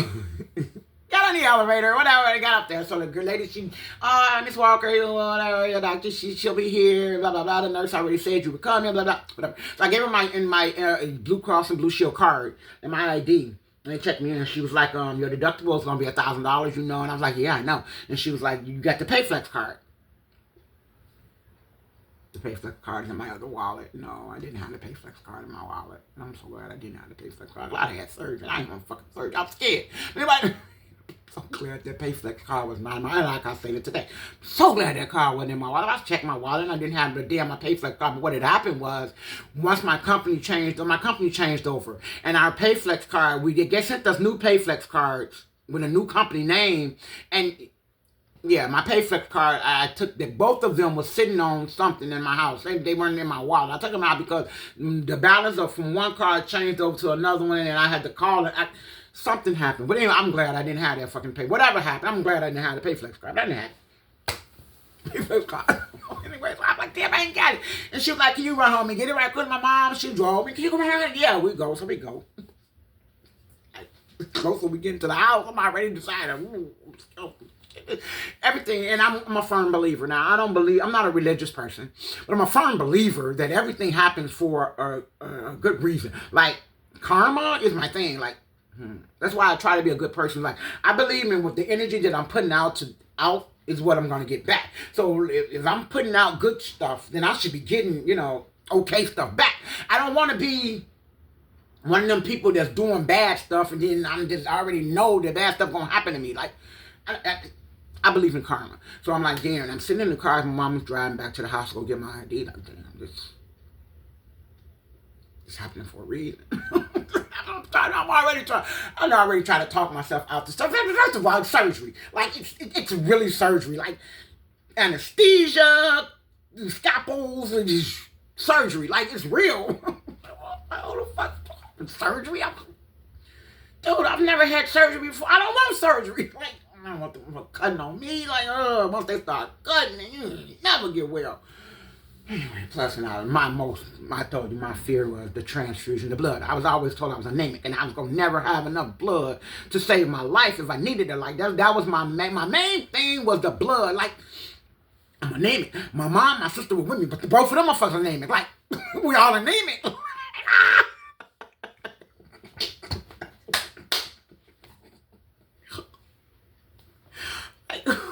Seriously, people. I couldn't get anybody else to come with me, somebody who's not anemic. Like, dude, well, my sister, she just decided she wanted to come. I didn't invite her. My mom, of course, she's going to drive me, but you can't help me if something happened to me. Anyway. Whatever, so we driving back home, and I'm talking myself out this surgery. I'm steady. But anyway, we get the card, and we come back. I'm just going through most of this work, because I'm already decided. I'm not finna have no fucking surgery. Now, my mama, I done made her drive out of me. So, thank you, mama. I already decided when we left Mount Sinai the first time to go home and get to...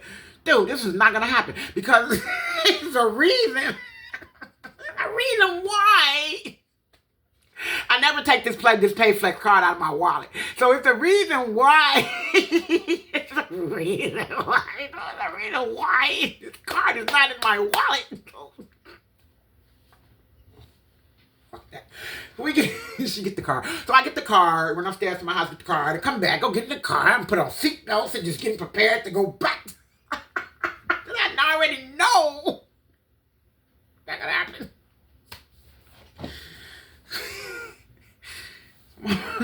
So my mom gets back to the hospital. I'm like, I get to the door, I'm like, no. She say, wait, what? Yeah, this not gonna happen. Can we go get some food? I'm hungry, like lunch on me.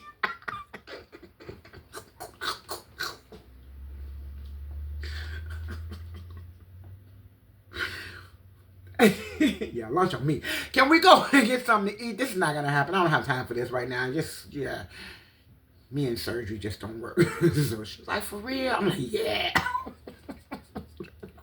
We ended up at the chicken and waffle place on 43rd and King Drive. I remember they did fucking. I had omelet. I had an omelet, a mushroom omelet that was with some waffle. That was so delicious. Like, wow. It was expensive, but I paid for all of us. But hey, we went up at the chicken and waffle place on King. I think it was on 30 something in King Drive. But yeah, we ended up at the chicken and waffle place because yeah. I don't need unnecessary surgery. So I was scared. At this point, I was terrified. But yeah, and then I finally started eating food again. But I stick to the ginger tea. I was drinking my ginger tea. I only recently just added turmeric after COVID. But it was always just ginger. Ginger was my main thing. Like I said, just recently because of turmeric. And then reading now something about turmeric. Turmeric's supposed to do a lot of extra stuff. I was just reading about some, just doing some research on turmeric. And turmeric. We don't even think we're pronouncing it right. Turmeric. I didn't even know I was an R, that extra R, turmeric. I thought it was turmeric. It's turmeric. I haven't pronounced it, but I heard somebody pronounce it turmeric. So however you pronounce it, I just started incorporating turmeric recently, and I saw it at the grocery store. It was a weird looking, and of course I'm buying fresh. I got some powdered turmeric on my shelf. I got the powder kind, but no, I want to try the fresh. And I'm using fresh ginger. It don't make sure to use fake turmeric powder in my fresh ginger. So now I'm gonna do fresh turmeric. So I'm cutting it up, and my hands turn orange the first time I tried it because it's a real color, and your fingers turn orange. So next time you get it, you just cut it up with gloves. So now I know. And then I use gloves when I cut my fresh turmeric up. And I incorporate fresh turmeric in my diet. And I eat fresh turmeric. And like I said, fresh juices, fresh turmeric, chia seeds. I need to flush my system out. So whatever I do every morning, I'm making sure I'm getting me some kind of fiber and protein in my body in the morning. So whatever's going on for the rest of the day, my body already has this fiber in my intestines that's working its way through. So it's already pushing whatever's in my body out. So whatever else I'm putting in my stomach is going to also push that. So that's what I try to do. That's why my breakfast, like I said, I try to incorporate in like oatmeal or shit, like announced the chia seeds. Like, I had a friend who was working at a health food place some years back, and he would always ask me, what's these little black seeds? And he's like, this bag burst on the floor. What is these little black seeds? And he's like, whoever did. And he was picking, and they were filling orders for big stores, Myers, Target, Amazon, Sam Club, Tony's. They had Tony's.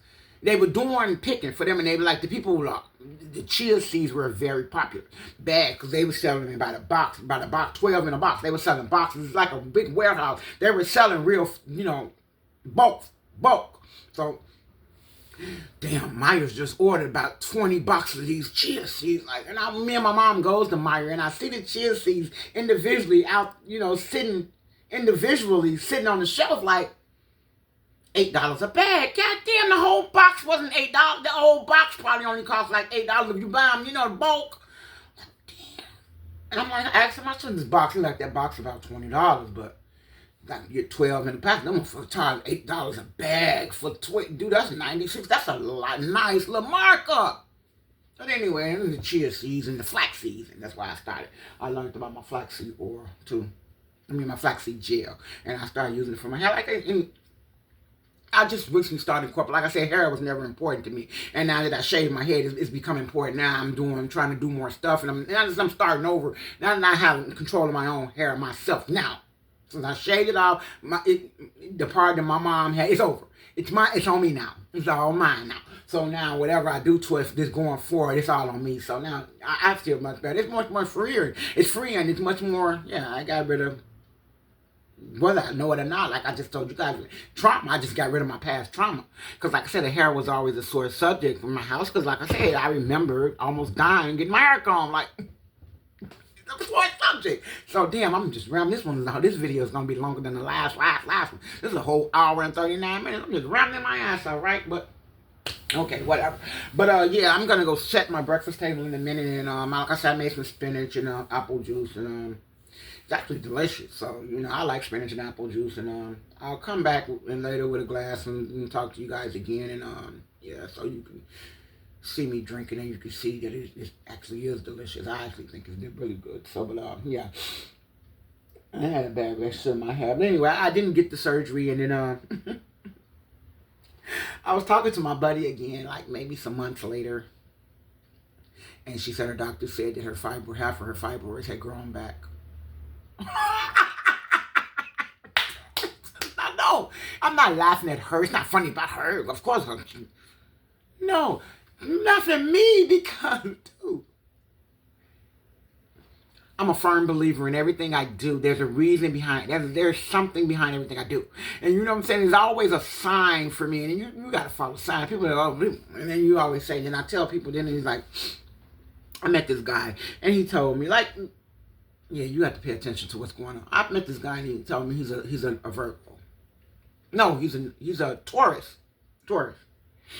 And I'm like, oh, I'm a Libra. We're not going to get along, so it's cool. We can just be friends. Like, you're going to go by that zodiac sign bullshit don't count. And, dude, of course you guys are going to say that. Now, the New Age people, of course you're going to say that. But it count. Because every sign, there's characteristics of different people in different signs. So I don't care how you try to minimize it now. That's how we grew up. Astrology was a thing from us when we were growing up. Every sign has characteristics that they are. They innate characteristics that these people are. That we all are. So, I already know you as a Taurus, you're mean, you're stubborn, you want everything to go your way. I already know who you are. I'm a Libra. I'm an air sign. It's not going to work. You're an earth sign. You fixed. I'm an air sign. I'm a Libra. It's not going to work for us. I already know this. You don't know. You don't know. Blah, blah, blah. You just don't want to.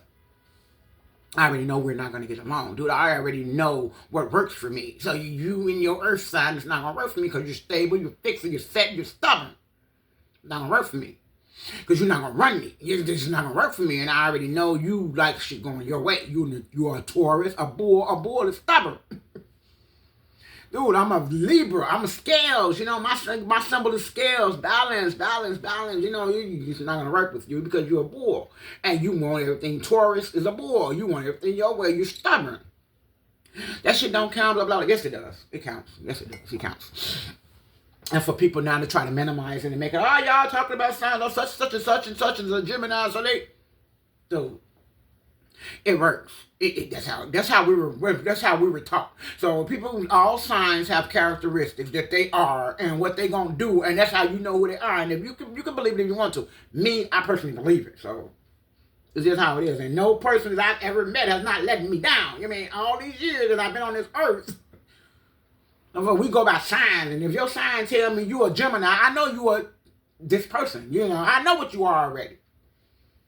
So, yeah, so you guys don't believe it, and you keep not believing it, but I'm telling you, it's true, and it works, and that's how you get to know what people work for you and what people don't work for you. But, yeah, so, yeah, I saw, I want to get you guys' opinion about this. I see now a lot of okra soup. Okra soup. I remember my cousin eating okra when I was younger, and she said this slimy, and she said suck them. She said like her okra's whole, and she put them in a pot and boiled them, and then she would suck the slime. Like that's a thing in different cultures, and you guys, I appreciate it. It's like, but I don't think I remember eating. My son, he eat. It's a restaurant. I think it's Church's Chicken who sells the fried okra. I think my son eats fried okra. I think he likes okra. My mom eats okra, fried okra. My grandma used to eat fried green tomatoes, and she'd go to specifically get green. She didn't. My dad used to have a garden in the backyard, and he'd get a lot of green tomatoes and take them to her, and she used to fry the green tomatoes, and she loved fried. And she even saw the movie because she liked fried green tomatoes.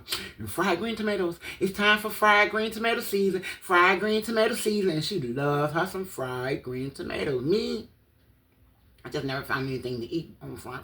It's a tomato, like. It's a tomato. Nah. But the okra. And I see it, and I'm guessing they're African people, right? With the African, okra soup is popular in Africa, right? It's got to be, because it's not really popular in the United States. And I haven't seen it, but I'm seeing it a lot lately. Well, because a lot of the families are, with the 15 million views of the family, then you guys in where they make the soup and the whatever with the vegetables and the kid, and your hair and all that stuff. That's a really popular thing for them. And I was wondering, like, dude, somebody tell me what it tastes like. Like, what is it? I don't think I remember liking okra. I don't know. Maybe I should buy some. I don't remember liking it, so I don't know if I want to buy it. I need to check I need to check the viability of okra and see what it's about, because I remember it was not a fave. I mean, I don't remember. I don't think I remember liking okra. So, but I see it's popular with a lot of the family, and a lot of and I would say this too.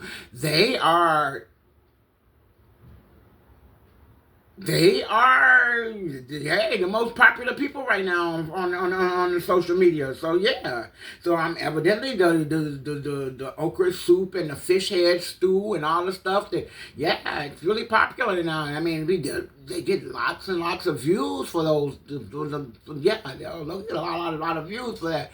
And I just want to know. I was interested in the okra soup. It looks like, has a lot of stuff in it, but I don't know if I like it's the texture. I don't know about the slime. I don't think I can get past the slime and the texture. And then the look at my hand. The stuff, the doughy stuff that they eat it with. It's fufu. Is it fufu? I think it's called fufu. I think it's called fufu. Yeah, I would like to try some of that. Maybe I should try some of that with the okra soup. But I want a good recipe for it. I see a lot of people making okra soup, and like some people make it, and then one girl, she makes her stuff, and she makes her stuff. She doesn't, her vegetables aren't cut. I couldn't eat that. Like, like that. I guess it comes from living in America, and it actually probably comes from me being a creative. It's like, damn, dude, I need my stuff to all kind of look the same in order for me to enjoy it. You know, that can't. It's gotta. My vegetables gotta be cut a certain way. I can't have big chunks of this and a little bit of that. No, it's all got to be kind of. But I would like to try the okra soup, and I want to try it, but I want to find a recipe that I find that I think, because like I said, the girl that I'm talking about, the popular girl, the family with the girl with the kids and the guys who do the hair, the girl, she does, but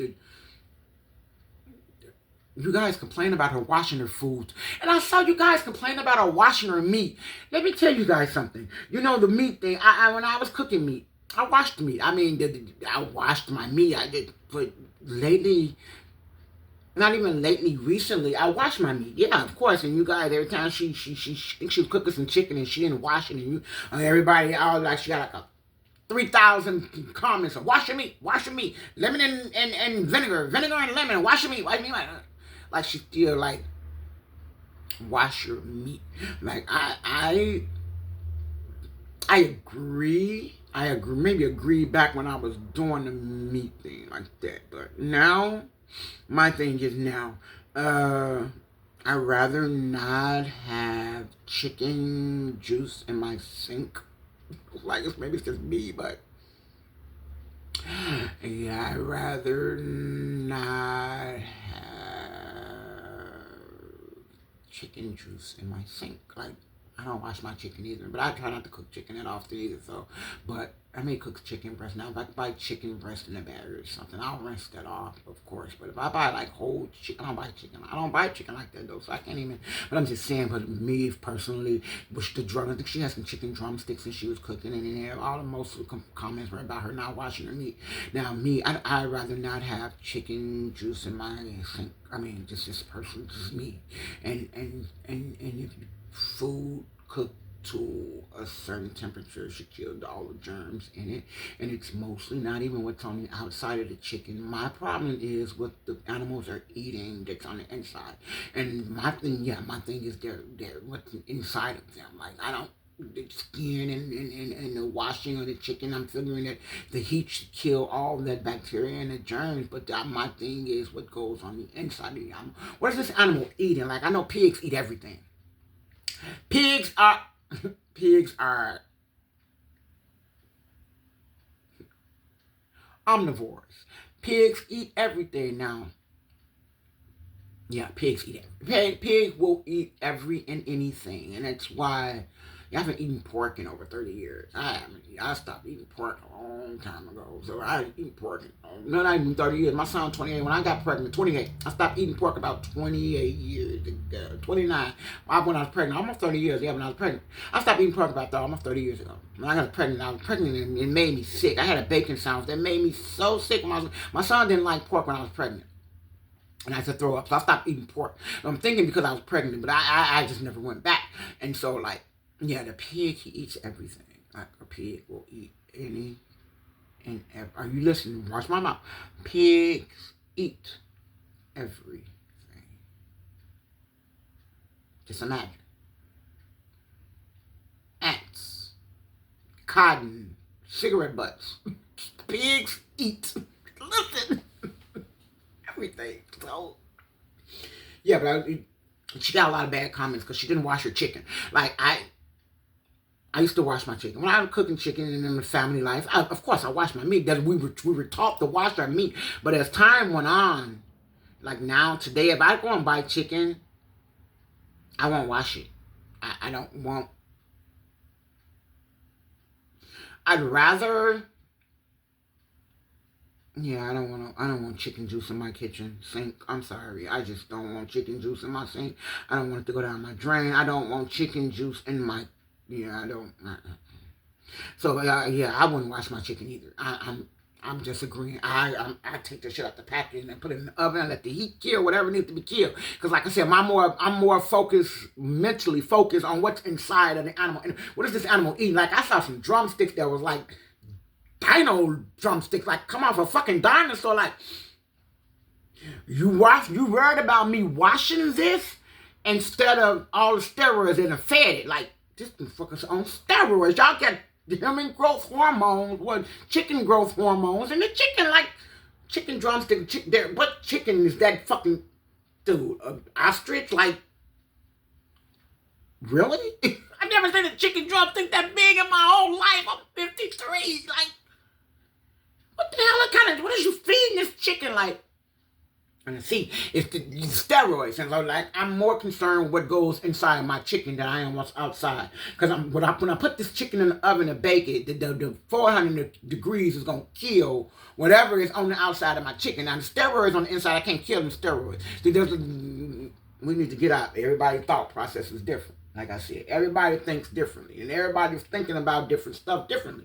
And like I said, y'all are worried about her not cleaning chicken on the outside, but what about them for steroids that they feed them chickens on the inside? Like, you can't, washing is not going to kill them steroids. If you're putting that chicken juice in your sink, you're not going to kill them steroids on the inside of that chicken. So, look, I don't wash my chicken either. I wouldn't wash my chicken either because, I don't want chicken juice in my sink. I don't want them chicken juice, whatever they got off that chicken. I don't want that shit in my sink. Now, if I can wash my meat somewhere outside, I would, no problem. I wash it and let it go that way. The water or whatever. I don't want chicken juice in my sink. I don't want it. I'm sorry. So, that aspect of her, I agree. I don't want chicken juice in my sink. Well, I'm not going to wash chicken. I'm not going to do it. I'm not going to do it. Now, my salmon, I wash my salmon. I wash because there's a slimy texture on fish. I have to wash my salmon. Now, of course, I'll bleach my sink, but chicken has salmonella. This is the difference between chicken and meat. Chicken has salmonella. Salmonella is something else, and I don't want salmonella on my stuff. And even by me pouring the chicken juice down the sink drain and me bleaching it, pouring a whole bottle of bleach down our drain, trying to kill the chicken, I don't trust it. Like, I don't want chicken juice in my sink. So in that aspect, like I said, you people are mean, and you mean, and you think because you can say what y'all want to say, like y'all done made that girl, my husband, be a woman. Oh, Tyrone look like a woman, like Tyrone got hips like a woman, like Tyrone fingernails is nasty, and Tyrone, dude, seriously, people, you guys sit behind your computers and pick out stuff, and dude, stop being mean. Stop being mean for any reason. Just think about how hard it is for people to put themselves out there like that. Look at my neck. See how hard it is. People put themselves out there like that. And for you guys to tear them down. Like, dude, come on. And most of y'all, like I said, is sitting back eating through her, using her to eat. You know what I'm saying? You eating through her. And you not, you know what I'm saying? She is eating how you wish you could eat. But I know I watched a couple of videos. I'm like, damn, that looked good. And she had some Popeyes. She had some McDonald's. I don't even like McDonald's. Like, oh, that's good. And I'm using her. I know if I keep watching her, it's only going to make me want to eat some of that stuff she's eating. I can't. Now, for my own health benefits, I can't watch her. But if I didn't have to get hormones and check over for more menopause, dude, I would watch her. I would enjoy it. I would try some of that stuff that she's eating because she makes it look good. She's sitting there and she makes like look good. Like I said, she's a beautiful girl. She's adorable. Her face, the nails, her hair. She's a beautiful girl. She's got the most adorable face, you know, even though she's gotten bigger. And I will say she has gotten bigger because she had ears like. And I see people talking about her ears going, yeah, she's gotten bigger. But she's, like I said, she's a beautiful girl. She's a really beautiful girl. And then for her to put herself out there like that, and that's how she wants to make her money, by eating. And then her and her husband, and you guys talk about her husband like, oh, he said it's good. Like, people, stop. Stop. Oh, why? But you watch her videos and then talk about it, but you just don't know that view you just gave her, you didn't get made $1,000. Like, how it doesn't balance. You can't put her down on one hand, but then lift her up on the other. How is that possible? Like, wait, how is that fuck you talking about it like but you just helped her get this. Like, stop being silly. Leave people alone. Everybody already have enough problems going on without you. I'm sure she knows she's overweight. You know, I'm overweight. She knows she's overweight. She knew she was fat before she sat down at the table with y'all, with them faux sandwiches, so y'all could say something. And like I said, she'd rather get negative comments, and negative comments mean views. Comments. You know, negative comments mean comments. And people who are trying to do the right thing gets no comments because now you have nothing to talk about. So, of course, if you can't give a negative comment, then you can't give any comment. And so, right. But anyway, I wanted to go to the comment. A lady, she watched my video, the first one I made, and she reached out and she was talking about her perimenopause and her premenopause.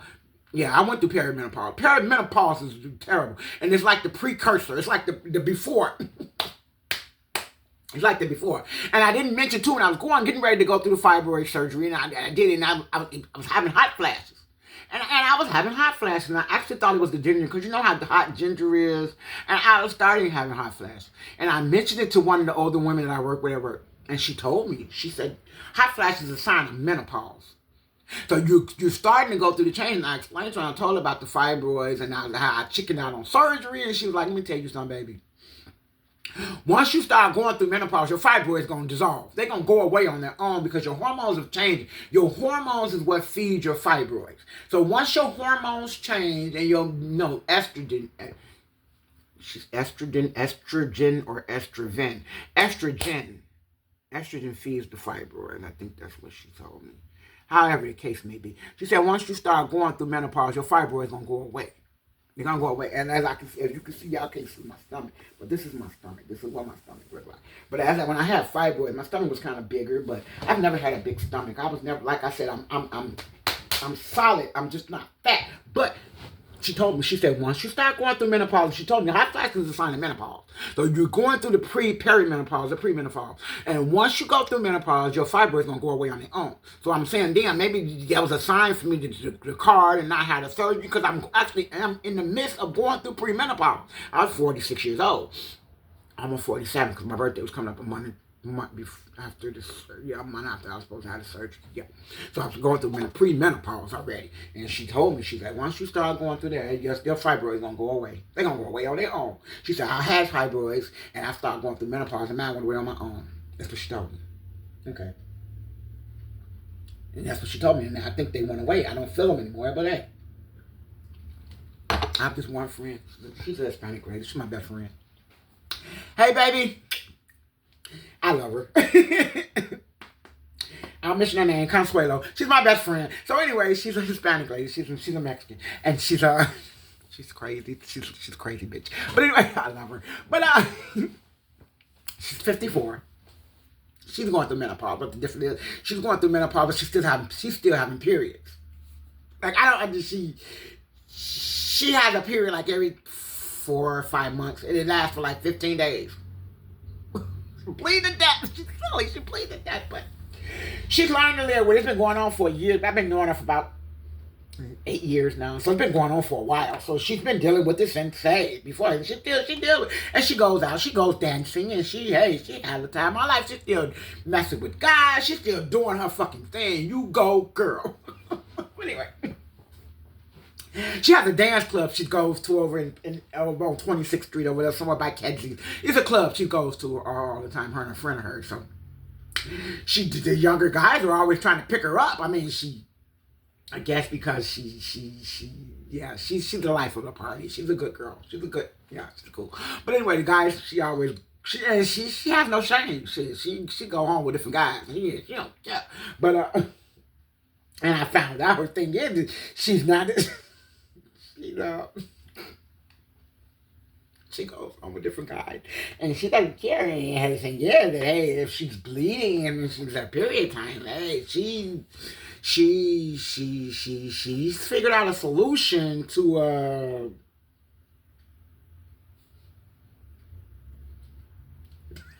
it's figured out a solution to the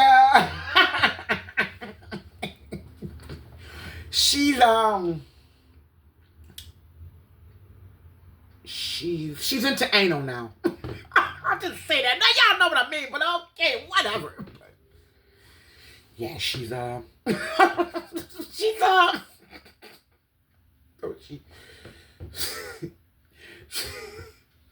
she's coming from one of her dates the other night, and she's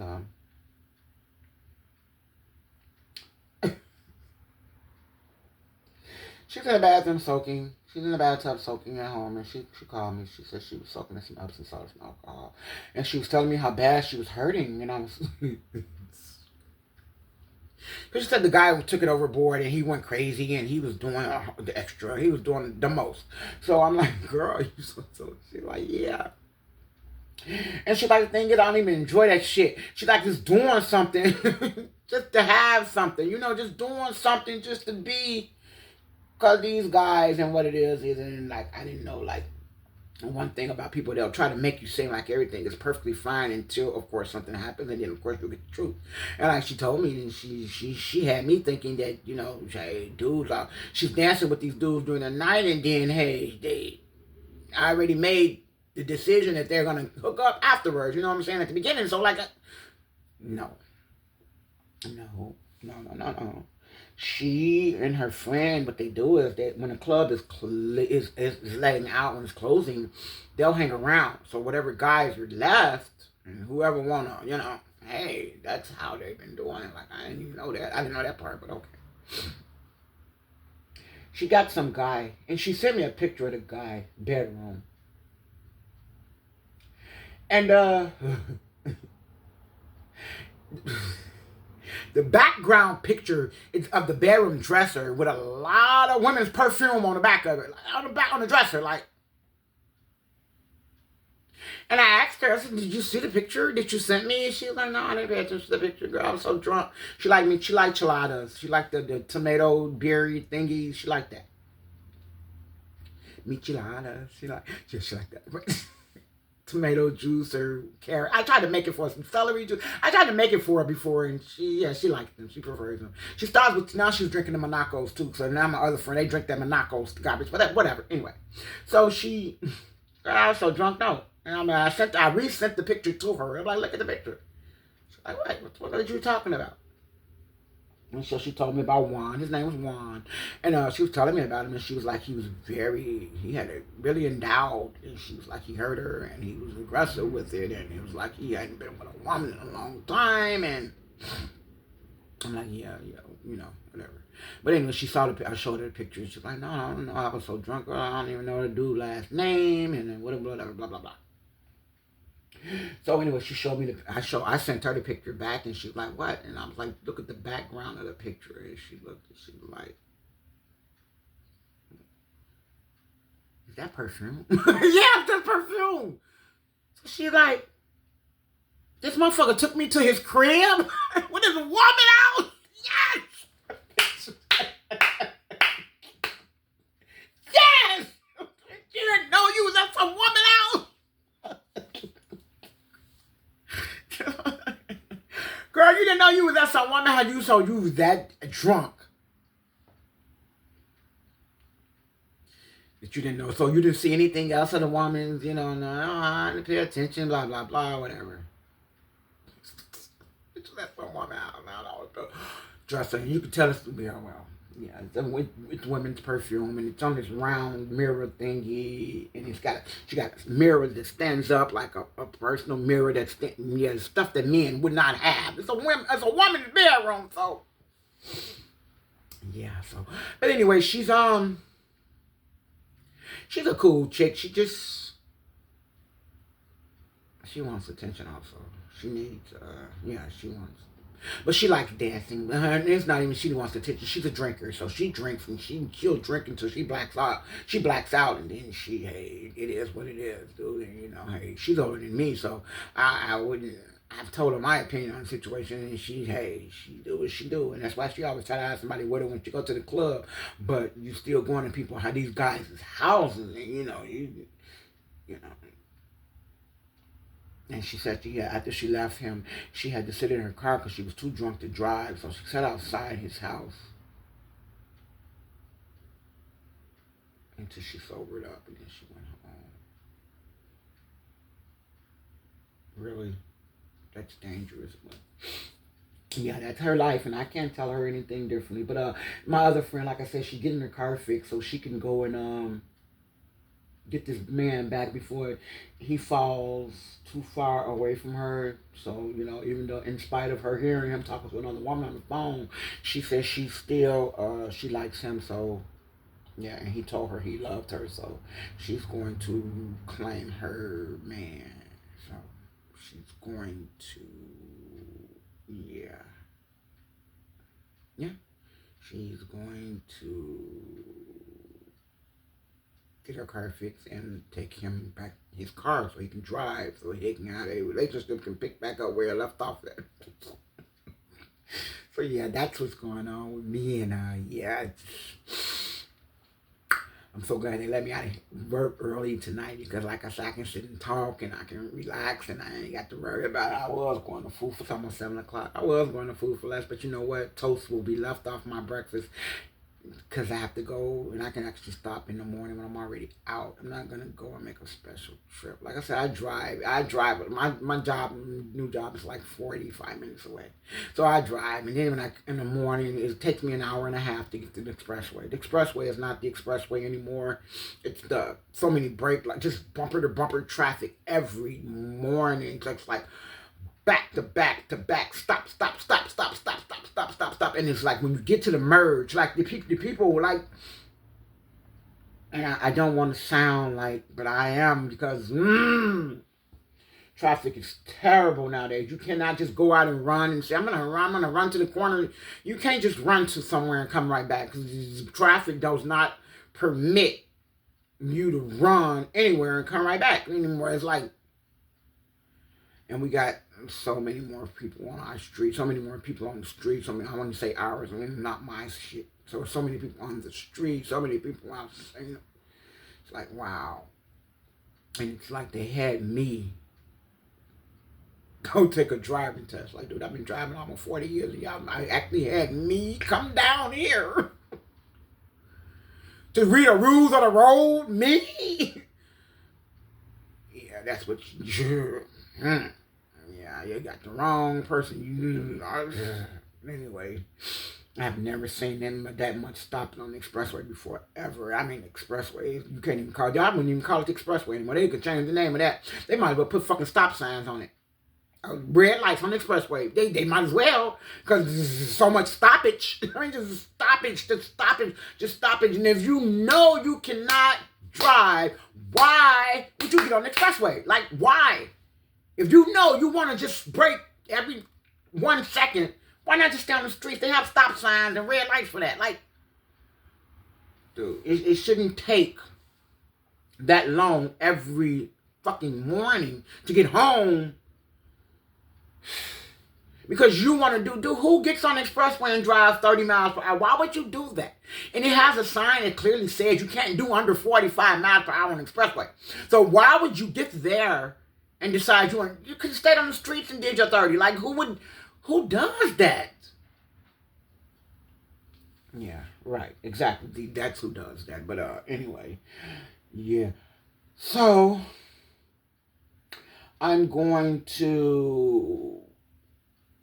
Yeah, I'm not going to the store. I don't feel like it. Like I said, I'll wait until tomorrow and go to the grocery store when I'm out already. I'm not going to make a special trip because I actually need a few more things. And yeah, and Food for Less doesn't have everything I need. I prefer to go to Aldi's and get it because Aldi's have better produce than Food for Less does. Actually, really, they do. The Food for Less over here on 71st where we are, yeah, they don't have very good produce. And the place that I worked for, I was telling you guys about they had the best produce. It's beautiful bell peppers, onions, garlic, spinach, potatoes, carrots, just asparagus, just beautiful, fresh ingredients. Where we were making the meal kits over here, Kroger owns it, and Kroger owns Food for Less. So you could just imagine how disappointed I am when I go to Food for Less grocery store and not see the same produce that I see.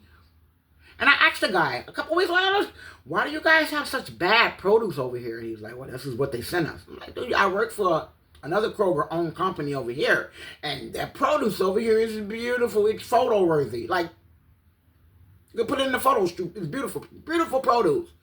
Like, why is it such a difference? I guess because they're making meal kits and sending it to actual people instead of people actually coming into... But it's the same thing. It's still for customers. Customers. Like, the only difference is you shipping this to people's house. And they got to come to the store. But I would rather people come to my store and get beautiful produce also. Like, yeah, dude, the produce at Food for Less is awful. So, all these have a better produce. This is all these like a couple blocks from my house. They have a better produce. So, yeah, I want to go to, actually both of them. So, I got to work the next 2 days. So, I'm off Monday night and Tuesday night. So I'll go to one tomorrow morning and I'll go to one because I need some bread. And I'm not going to have toast for breakfast this morning. This is not going to happen. I don't feel like going in. I just one less thing I'll have to do. Like I said, because this video will last me 2 hours. I've been talking for a long time. You guys let me talk. But I want to say too, thank you. But look, I want to say, I got like maybe 50 views on my first video. Thank you guys. I really appreciate it. But you know what I'm saying? Because I don't get these like views, and then I actually got a comment. The lady said something about the perimenopause and how it's terrible. And like I wanted to tell you guys too about the fibroids too. And I got off track because she was telling us nobody told, like the girl I was talking to yesterday, she said the only symptom she ever heard about menopause was hot flashes. Nobody ever told her about anything else. The heart palpitation, the cold flashes, the everything. And I asked her yesterday, and I'm like, do you know? And she was in my car yesterday. I gave her a ride home yesterday because her car, the brakes went out. I gave her a ride home, so I had the heat on. And I asked her, like, are you hot? And she's like, it's kind of warm in here. And I'm like, damn, I'm sitting here cold. And she's like, I noticed. I see you. You keep trying to close your jacket up as you drive. And like, You cold? Like, yeah, I have cold flashes. She's like, yeah, nobody ever told me about anything but hot flashes. Like, yeah, well, there's a whole other lot of stuff that go with menopause. But anyway, as I was saying, now, the fibroids, like as I was saying, my mom had fibroids years ago. She never told us. We never knew. My sister had fibroids. We never knew. It's like, why is the secret? And the thing is, the curse, as I called it. It is most of our generation of people, like my generation of people, everything was a secret. Everything was a secret. Like, my grandmother kept secrets. Everything was a secret. Like, my mom, everything was a secret with these people. Like, they married my mom. Anyway, my mom had fibroids. She didn't tell me. I just now found this out a couple of weeks ago. I didn't know anything about it. And the shot that I asked my doctor for it, and he told me no, that was too, she had the shot, and it got rid of her fibroid. I'm just not finding this out. I didn't know when I was going through it, and I was talking to her, telling her I was scared. She, like I said, that generation of people, it's like everything's a secret for them people. They never, and that's why we're all, because, yeah, nobody ever shared anything with us like that. You know what I'm saying? I got my period. I just got it. Nobody set me down and said, well, you're going to get a period. I just got a period. I had the blood, like, because there was other women in the house, it was in pads and thing, hey, I had a tampon on, and I didn't try to use a tampon for the first time, and what I did is I didn't try to use the tampon as a tampon. I cut it in half, like, what is this going to protect? I don't know, dude. Because I said everything was a secret back then. Our family, our parents didn't tell us anything. My mom, she didn't tell me anything. My grandmama, everything was a secret to them people. It's like, yeah, dude, seriously? And she made the statement too that her mom didn't tell her stuff. She didn't know anything either. So it was just a generation, I'm supposing. But yeah, she had the shot. And it got rid of her fibroids. The shot got rid of her fibroid. But I didn't know when she was going through fibroids and she was having heart palpitation. I remember she was walking around the house with a heart monitor on one time. And she never got into it and told us about it and what was going on. But she was having heart palpitation with her menopause. But she never said anything about it because I guess we never put it together that she was going through the change or whatever. To go back to that, my mom just stopped having periods a couple of years ago. Now, all of this stuff is hereditary. So it's like, I don't want to be, because she said she stopped having a period and it just came back one day. Like, I don't want, is that going to be my future? So now I'm sitting back thinking, Tim, is that going to be what I'm going, she's still going through menopause right now. My mama just made 71 years old. She's still going through menopause. No sleep, hot flashes. She sleep with a fan and an air conditioner on in her house. And so she's 71. I'm still going to have to go through this for another, what? Because all this stuff that we going through, and I call it, what was the word I called it? Uterine dysfunction. This shit is hereditary. It goes from family and generations. It's hereditary. It's hereditary. So I'm not gonna have to go deal with this for this much longer. Like, seriously, will I be able to deal with this much longer? Like, dude. I consider myself a strong person, but dude, this menopause is winning. I'm about to tap out. You know how the UFC fighters tap out when dude, I'm about to tap the fuck out. But yeah, but anyway, she's still going through menopause, and she just actually stopped having a period a couple of years ago. She had COVID a couple of years ago and almost bled to death in the hospital while she was having COVID. She had a period a couple of years ago. I haven't had a period in almost a year and a half, but I definitely don't want it to come back. I mean, seriously? Uterine dysfunction. That's a word. I don't care what they say, dude. I just came up with a new medical some new medical terminology. Uterine dysfunction. So, I'm going to have to deal with this for like 20 more years. Seriously. I don't think I can make it, but whatever. This is a mess. This is terrible. But yeah, my mom had fibroids. My sister had fibroids too. Didn't know about it. And my sister said she was on her way to the doctor for a doctor's appointment at the Cook County Hospital, and one of her fibroids fell out.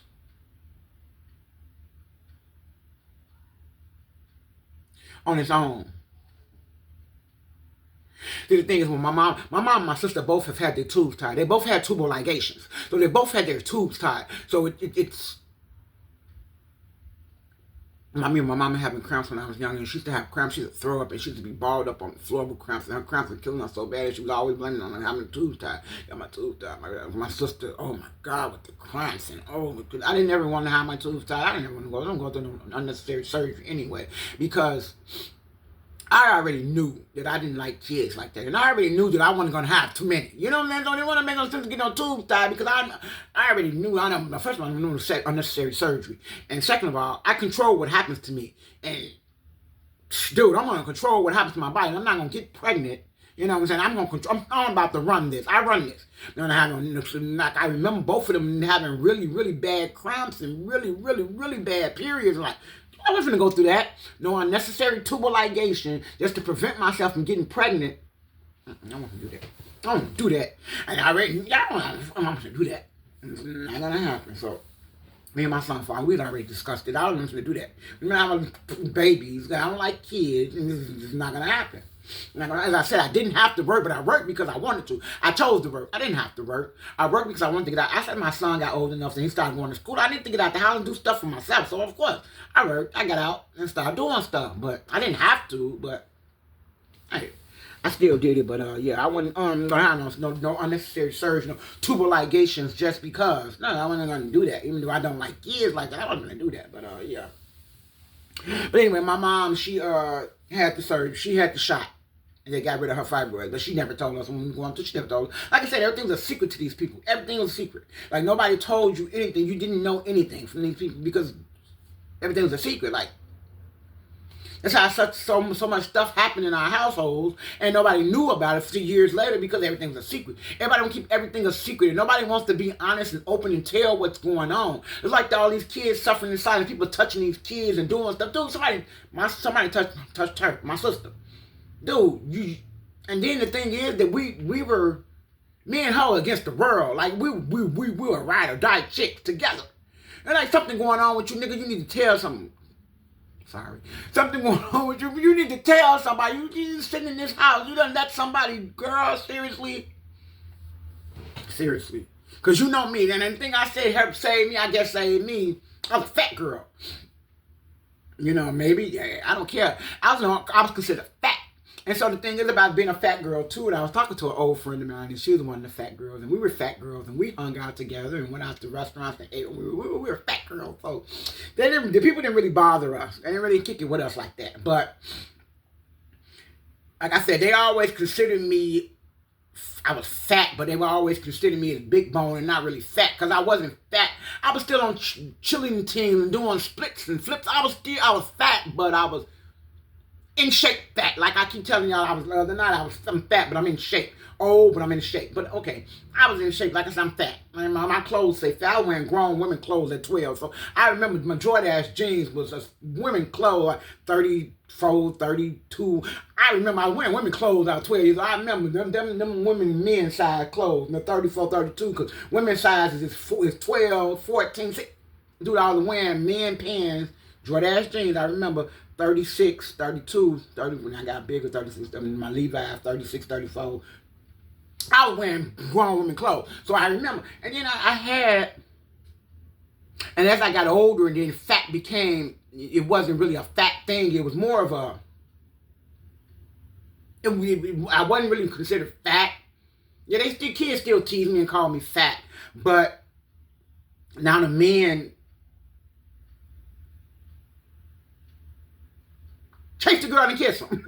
Chase the girl and touch their booty. You know, I'm fat at school, but after school, here you come. Dude, where you going? Anyway, whatever. I was a secret, as you can see. But anyway, I ain't trying to be, but I'm saying. But anyway, yeah, catch the girl and kiss her. They always want to catch you and touch your booty, you do. And then there's a lot of men told me, a lot of people told, a lot of guys now that I met that I was younger back then, damn. So I knew what you looked like as a kid, and I see you now like, what's up? No.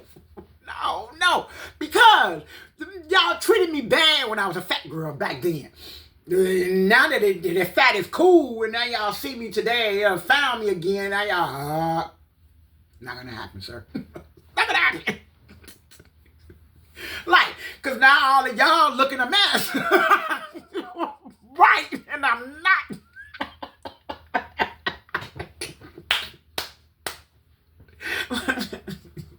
Like I said, we all here. Like most of the men I done met, we met my friends from back in the day. Don't say all our teeth jacked up, dude.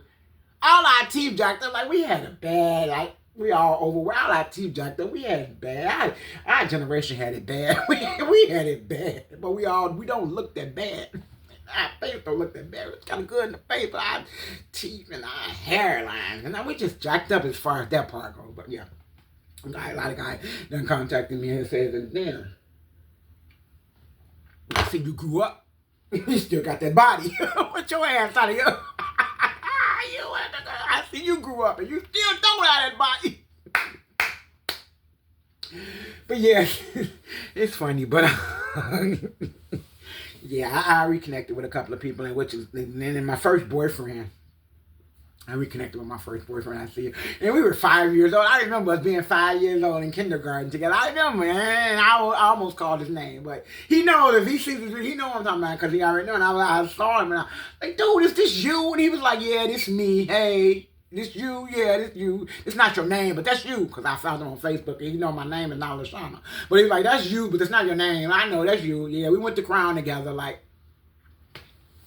Yeah, he's my first boyfriend, but he saw, I saw a picture of him. A whole picture. I was just seeing his face. I mean, he looked fatter and fatter. But I saw a picture of his whole body. Dude, he's about 500 pounds. Dude, for real. Wow. You cannot possibly be comfortable like that. And so, he and I just recently became friends. So, dude, hopefully you'll see these videos and you'll try to do better for yourself, too, because it's not possible for you to weigh 500 pounds and still try to, yeah, no, it's not happening. You need to, yeah. And then I saw a picture of his wife, because he showed they just had celebrated an anniversary, and he put a picture of his wife, and he thanked her for putting up with him for all these years, and she fold. So I'm like, dang, dude, I know. Dude, y'all need to do better. Y'all both need to do better, like, pictures of the kids and the family, and do better for your kids. If you don't even give no fuck about nothing else, you do better for your kids and your grandkids, like, dude, because y'all both, it's got to be difficult. It's got to be really hard, you know what I'm saying? And I don't want to get any bigger. And me being this big, it's hard. It's hard for me. I'm struggling, and I'm not as big. I'm not 400 pounds. I'm struggling. So, dude. Yeah, you guys have to do better. But yeah, I've been rambling for a long time. But what I'm gonna do, I'm gonna make this breakfast, and yeah, it won't be any toast today. So for anybody who's gonna be looking for toast, I'm just letting y'all know, there ain't no fucking toast today, because I'm not gonna go get no bread. I'm not even gonna make no special trip to go get any bread. It's 7 o'clock in the morning. Hey, I worked for 4.5 hours last night, and so yeah, I'm going to fix my breakfast, wash my dishes. Oh yeah, I told you guys, y'all bought some brownie mix. And I made some brownies. I wanted to show you guys what it is. Yeah, give me a minute. Let me show you what I'm talking about. Hold on. Yeah, they're okay. But snack-wise, let me show you. This is what I bought. They were on sale at Food for Less now. It looks interesting. The cookie brownie, I don't know. I'm scared to eat sugar, but, okay, this. I made some last night on my way out to go to work, and I want to show you guys what it looked like, but I don't know, it's not really that good. It's like, it tastes okay. Can you guys see? Like, I made it. It tastes okay, but it's missing something. Like, I don't know. And I use instead, and then the box says, add a third cup of vegetable oil for the brownie batter, and then 3 tablespoons of butter for the cookie dough. So what I did is, instead of using the vegetable oil, I don't use vegetable oil anymore. Vegetable oil is different vegetable oils. You don't know which specific vegetables they use to oil. So yeah, I don't know what I'm eating. I normally avocado oil or coconut oil is what I use. I don't use vegetable oil anymore. I used to use vegetable oil. I don't use it anymore. So instead of using the 3rd cup of vegetable oil for the brownie batter, I use butter. So I put a 3rd cup of butter for the brownie oil, and I use the butter for the cookie dough part. And as you can see, it's pretty good. It's okay. I mean, I can eat it on the go like I did last night at work. Going out to work, I ate it. You can see it. It's okay. But, yeah, it's okay. But I'm not even trying to plug them. I'm trying to plug them. But look, it looks interesting. If you look at it, it looks interesting. But I'm thinking that it looks interesting. But I'm thinking that it needs something. So the next time I make it, I'm going to see these. I'm going to add some of these. Pecans, hello. Yeah, I'm going to add some pecans to it. Girls, I can give it some kind of different color because it's okay, but it's not really. That's pecan.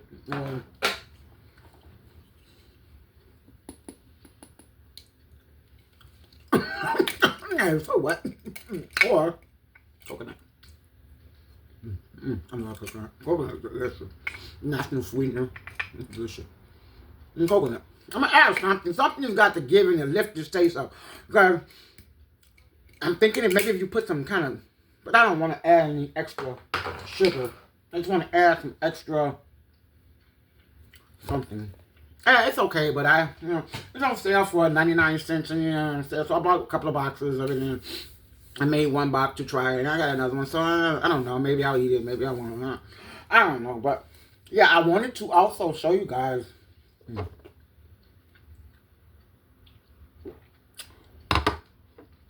the spinach and apple juice I made yesterday. Spinach and apple juice.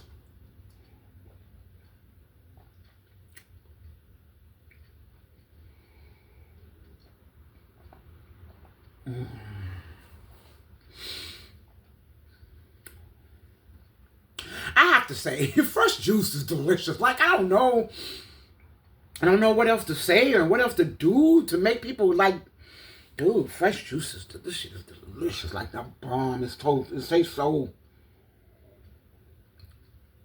natural and pure. I taste apple. I taste spinach. So natural and so pure. Like the taste is just so.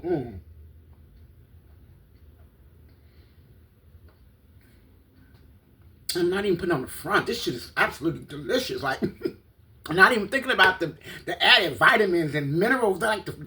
Dude, it's just delicious. Like, I don't know what else to tell people. And like I said, I can buy a juicer and I can stand in front of a juicer and cut my fruit up and throw it in the juicer like everybody else, and then just make content like that. Like, I don't understand how it's that exciting. Like, the same people stand in front of their juicer and throw fruits in the juicer and get millions of views off of that, and instead of, dude, I'm gonna separate myself. I separate myself from the pack because I do my own juices by myself.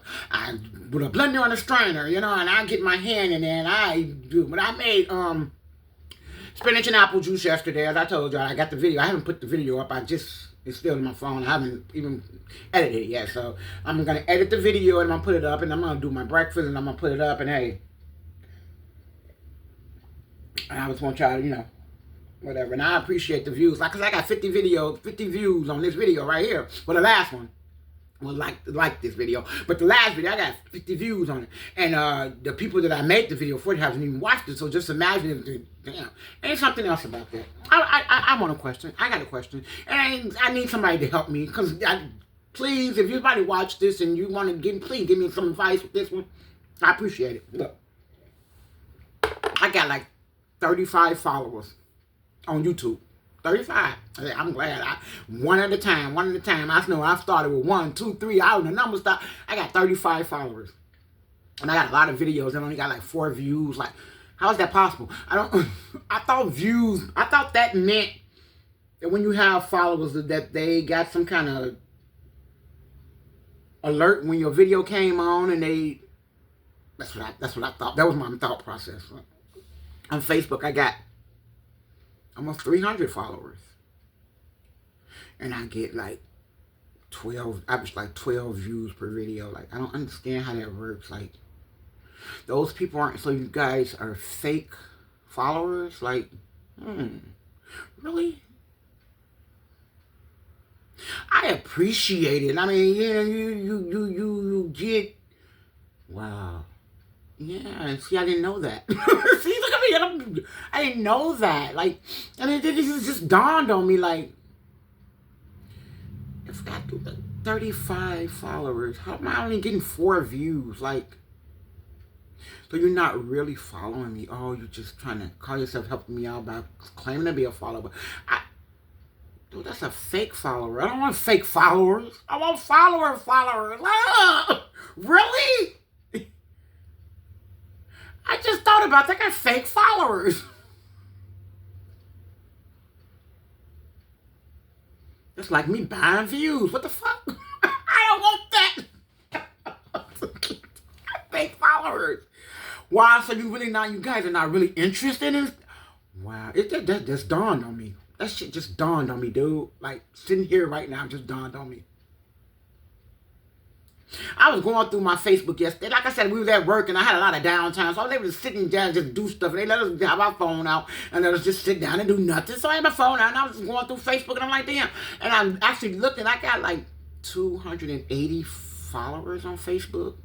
And I was looking at my videos and my last video had like 11 views. Like, how is that possible? Really? So y'all fake following me? Fake followers, huh? Yeah, okay. Thank y'all. Cool, thanks. But, yeah, this apple and spinach juice is delicious. Like, I don't understand who wouldn't want this. This is, like, actually delicious. Like, people, we grew up with a few juices. Orange juice, apple juice. Like, we grew up with a few juices. And the stuff that they're manufacturing in stores are full of sugar and added chemicals and... So there's nothing like this. I made this fresh with my own 2 hands. You know, you can appreciate stuff that you make with your own hands better. And yeah, I can't keep trying to knock y'all head and make y'all get what I'm saying, but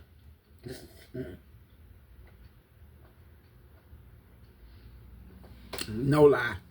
No cap. This shit is absolutely delicious. And you see, I keep looking. I'm trying to see what's in here because this shit is delicious. Like, it is actually really good. Like, yeah, so...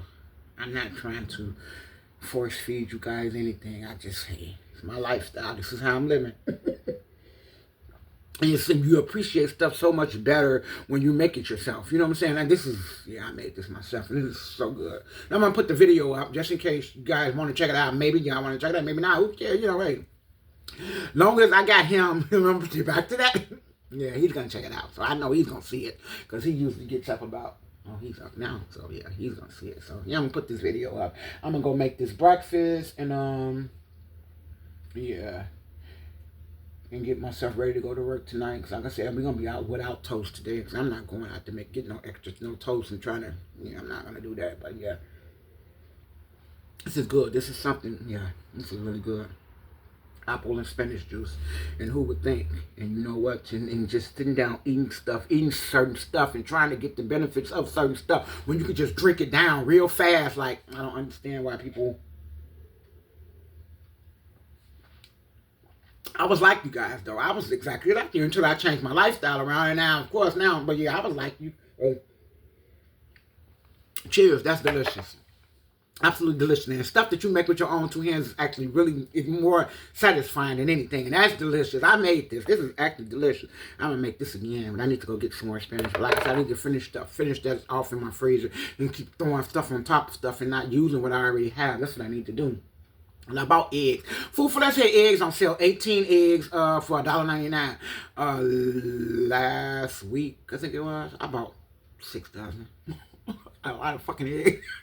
Refrigerator, so I need to eat eggs. That's why I'm trying. That's why I make sure I eat eggs every day. Cause I bought like 6 dozen. I know I was being greedy, but eggs was costing $4 a dozen a minute ago. Like, dude, I remember I was paying $4 a dozen for eggs overnight. For $2, I got excited. Plus, they was $1.99. Plus, I get a discount at Kroger. So your food, like I was paying like $1.70, like $1.69 for it. Dude. 18 eggs for $1.69. That's a damn. Like eggs was just $4 a dozen for 12. This is not 18 for $1.69. But I bought 6 dozens. I bought 6 things. And they're not dozens because it's 18. I bought 6 of them. So I'm trying to eat all them damn eggs out of my refrigerator before I buy anything else. But yeah, just want you guys to know that if you don't, you know, that shit is delicious. Like stuff that you make with your own hand. I know it's so much easier to run to the store and to buy. You're not gonna buy spinach and apple juice. You're not gonna buy spinach and apple juice. You're not gonna buy this. You're not gonna buy this, but it's one easy to run. You're not gonna buy spinach. Run to the store and buy. Well, you're not gonna get no. Anyway, whatever. I mean, I might as well not finish that thought because you can't run to the store and buy spinach and apple juice. You just can't do it. But people who don't want fresh juice in their life, and you know, you even if with a juicer, it's just even with a juicer. You know what I'm saying? Even if you gotta buy a juicer to juice your shit and make it on, it's fine. You know what I'm saying? Just as long as you drinking now and getting the benefits of what you need to get. Yeah, that's cool. But yeah, it goes back to my fake followers. Like, that's why I'm not getting any views. Okay.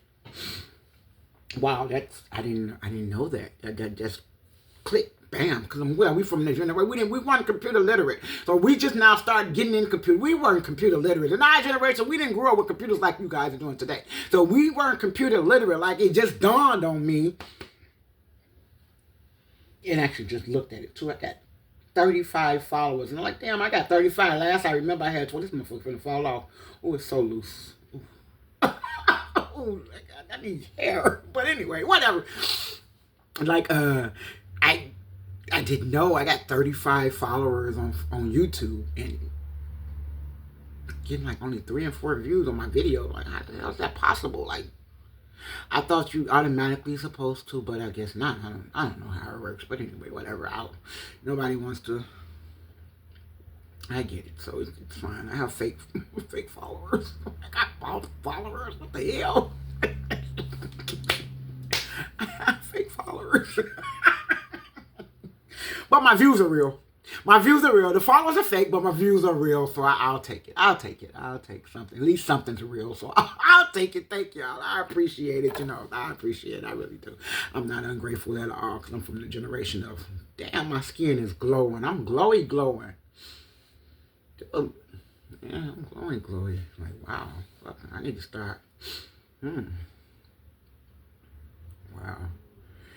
Yeah, I see the girls who doing the makeup, and I watched a makeup video yesterday. Like, girl, how many coats of makeup do you put on your face? Like, dude, you gotta put all that stuff on this for makeup?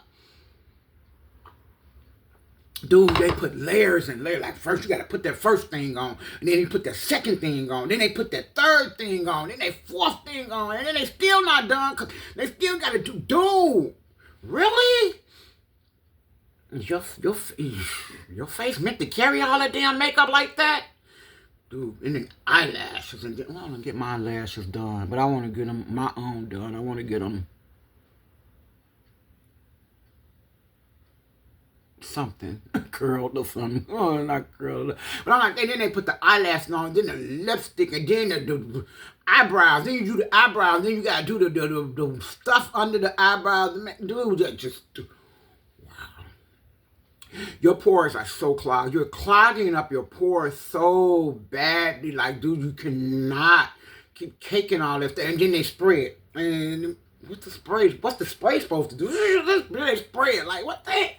Seriously? We're doing is all of that necessary? Like all of that is not necessary. Because a lot of people didn't grow up like that. Like, a lot of people didn't. Yeah, wow. Yeah, I don't want to have to take an hour to do my face every day. Like, dude, no. And then what happens when, yeah, dude, you can't, wow, you can't do anything without that damn makeup on your face. You can't do, what can you do? You can't do anything without that shit on your face. Anytime you brush up against your shirt, you gotta look down and you're like, oh my goodness. You can't, no, that's just doing too much. I can't, y'all do too much. Y'all too extra for that. You're too extra for me. I can't with the extra, like I said. And I'm from a simpler generation, simpler times, and I want to go back to simpler times. And I told her, I want to own me a farm. I would like a farm. I would love to have a farm. I don't want a farm. Me farming? No, I'm not the farming type, but I would like to have a farm.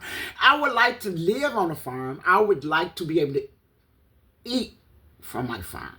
That's what I want, but I want somebody to farm for me. I don't want to be the farm type. No, I don't want to be walking through no, I don't want to deal with the animals. I don't want to do all that. I'm not going to do, no.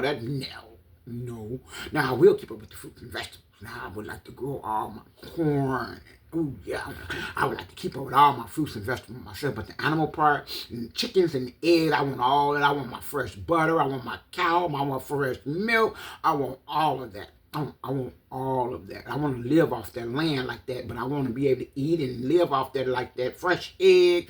Yeah, but I don't want to have to go get eggs and go milk cows. And that ain't my thing. Not my cup of tea, but I want to live and yeah, I want to live off the land. I do, and I want to do. I'll keep up with my own fruits and vegetables. I will. Me some carrots, and I don't like potatoes, so I don't like potatoes. Me some broccoli, me some lemons, and me a whole lime tree, and blueberries for days, and a couple of strawberries, and yes, spinach, my own spinach, yes. I want to grow all that myself, and I want to be able to eat it myself and live off my land myself, and therefore I can know my stuff is organic. Because, and then another thing with the organic, don't fall for that organic trap either. I just want y'all to know one more thing with that organic. I bought some organic vinegar or something. They didn't have, I usually buy Bragg's. Fair Play didn't have Bragg's. They had some kind of other organic off-brand name organic. It was supposed to be, it's organic, 100% organic. And now it doesn't look the same. It doesn't look the same as as Bragg's vinegar does, apple cider vinegar with the mother. It doesn't look the same. It's a different color, and it's like, it doesn't look the same. It looks weird, strange. So I've had a lot of apple cider vinegar because I drink apple cider vinegar every day. That's another thing I do. I drink apple cider vinegar every day. When I eat my food, I drink apple cider vinegar because apple cider vinegar, it starts your metabolism. It keeps your metabolism going. I take me a shot of apple cider vinegar every day too. Another thing, yeah, I do a lot of stuff. So hey, whatever. So it doesn't look the same. And I remember the color of Bragg. I buy Bragg. Bragg's cost me like $7, $6-7 a bottle. I buy Bragg, so I make sure I buy at least something that I make sure I buy the best version of some stuff that I think consider most important to me. So whatever. Yeah. So anyway, I bought but it says organic. So okay, cool. I'll buy this since they didn't have any Bragg. I'll buy this for now until, I'll get Bragg later. But I'll buy this. I'll try. Whatever. I'll try it. There's nothing wrong with it. Try. I'll try it. So anyway, I got it, and it's a different color, and it says organic, but it's a different color, and it looks totally different from. I just want to say, organic, the word organic they use and they stick on stuff, they're going to regulate. The federal government doesn't regulate organic, doesn't regulate the word organic. It's not regulated. Anybody can say or put organic on their product, and us as consumers will just pay for it because it says organic, and it's not necessarily organic. So I just want us not to fall for that trap. So people, buy organic. If you don't know if it's really organic, then I would stay away from it because, like I said, all they doing is putting it on a market and charging. It's regular apple cider vinegar. It just has the word organic on the label, and that lets them charge me $2 extra for it. You understand what I'm saying? So be wary of the organic thing because it's not regulated. Federal government does not regulate the word organic. So anybody can put the word organic on whatever they want and charge you $3 extra for it. So don't fall for that trap. Pay attention to what's going on because, we are in the times now where everybody is out to make whatever they can or get whatever they can out of you. Nobody is, we're not really in a trustworthy type of era right now. There's no trust, no. So yeah, stop. Don't fall for that organic trip. Just because it says organic does not necessarily mean organic. But back to my farm. So when I get my farm, then I know what I'm eating. I'll definitely know what I'm eating, and I won't have. Yeah, I want chickens. I want somebody to cut my chicken, kill my chickens. I want real fresh chicken. I don't want steroid chicken. I want to feed my chickens what I want to eat. You understand what I'm saying? I don't want them shooting my chickens up with fucking steroids because of course no drumstick that big. Never. Drumsticks don't grow that big. Chicken thighs don't grow that. But chicken breast, no. They fucking shot that chicken up with steroids. Now you worried about somebody washing the outside. What about the inside and what they fed this animal? You know what I'm saying? Too. Let's pick our battles, people. Let's pick our battles. Y'all worried about this girl not washing her chicken, but did you see how size of her drumsticks? What about the steroids inside they shooting this motherfucking chicken up with? Y'all can't watch that out. No matter washing no sink gonna make them steroids that's on the inside of the chicken go away. You understand what I'm saying? The antibiotics didn't fed this chicken trying to make the herd and get fat so it can fit. No, no, no. I'm more concerned with what they put inside my chicken than I am on what's on the outside of my chicken. The outside is outside. I'm more concerned, as I say and I'll say it again, of what they done fed my chicken. You understand what I'm saying to me? There's antibiotics, all type of antibiotics, all type of steroids to make them fat enough to be able to cut them up and kill them quicker. Yeah, I don't. No. And see, we eating all this stuff and we don't have no idea what's going on, and we just eating this garbage and they feeding us this poison and we just eating it, because what else are we gonna do? So, yeah, I want to farm so I can and I know what I'm feeding whatever I'm feeding, and I'm eating what I'm eating, and I want to know exactly what I'm eating and exact the process that is going through before it gets to be in my body. I want to know all that. That's what I want. I want to farm. But yeah, let me go because I have to set my breakfast table, and yeah. And and I'm gonna get back with you guys later. I enjoyed our time. We've been here almost 3 hours. I've been here almost 3 hours talking. I'm just talking, just running my damn mouth. But as I said, I told you guys the other day, I like this platform. It's a way for me to vent. You know what I'm saying? It's a way for me to get stuff off my chest. And like I said, I want to vent and I want to get stuff off my chest. You know what I'm saying? Because I'm isolating myself from everybody, and I prefer it. I prefer it. This is what I prefer. I prefer it because nobody's giving me, I'm not getting what I need from people. You understand what I'm saying? So I'm not getting what I need from them as far as conversation, mental wise. I'm not getting what I need from people. I'm not getting what I need. So yeah, I appreciate this. So yeah, I'm going to make I have some chia seeds. I soaked in the sweet potato juice the other day. So I think I'm going to make that. I don't have any toast, but I'll make me some eggs. And I think I make some yogurt. I got some apples. I think I can make some yogurt and put some apples. Maybe not. So we'll see. I have to come up with something. But yeah, we'll have to do this real soon. I'm actually going to post the apple and spinach video. No, I'll just post them all together. I'm going to do my breakfast and then I'll post the videos. But thank you guys again. I appreciate the time. And yeah, we're going to do this again.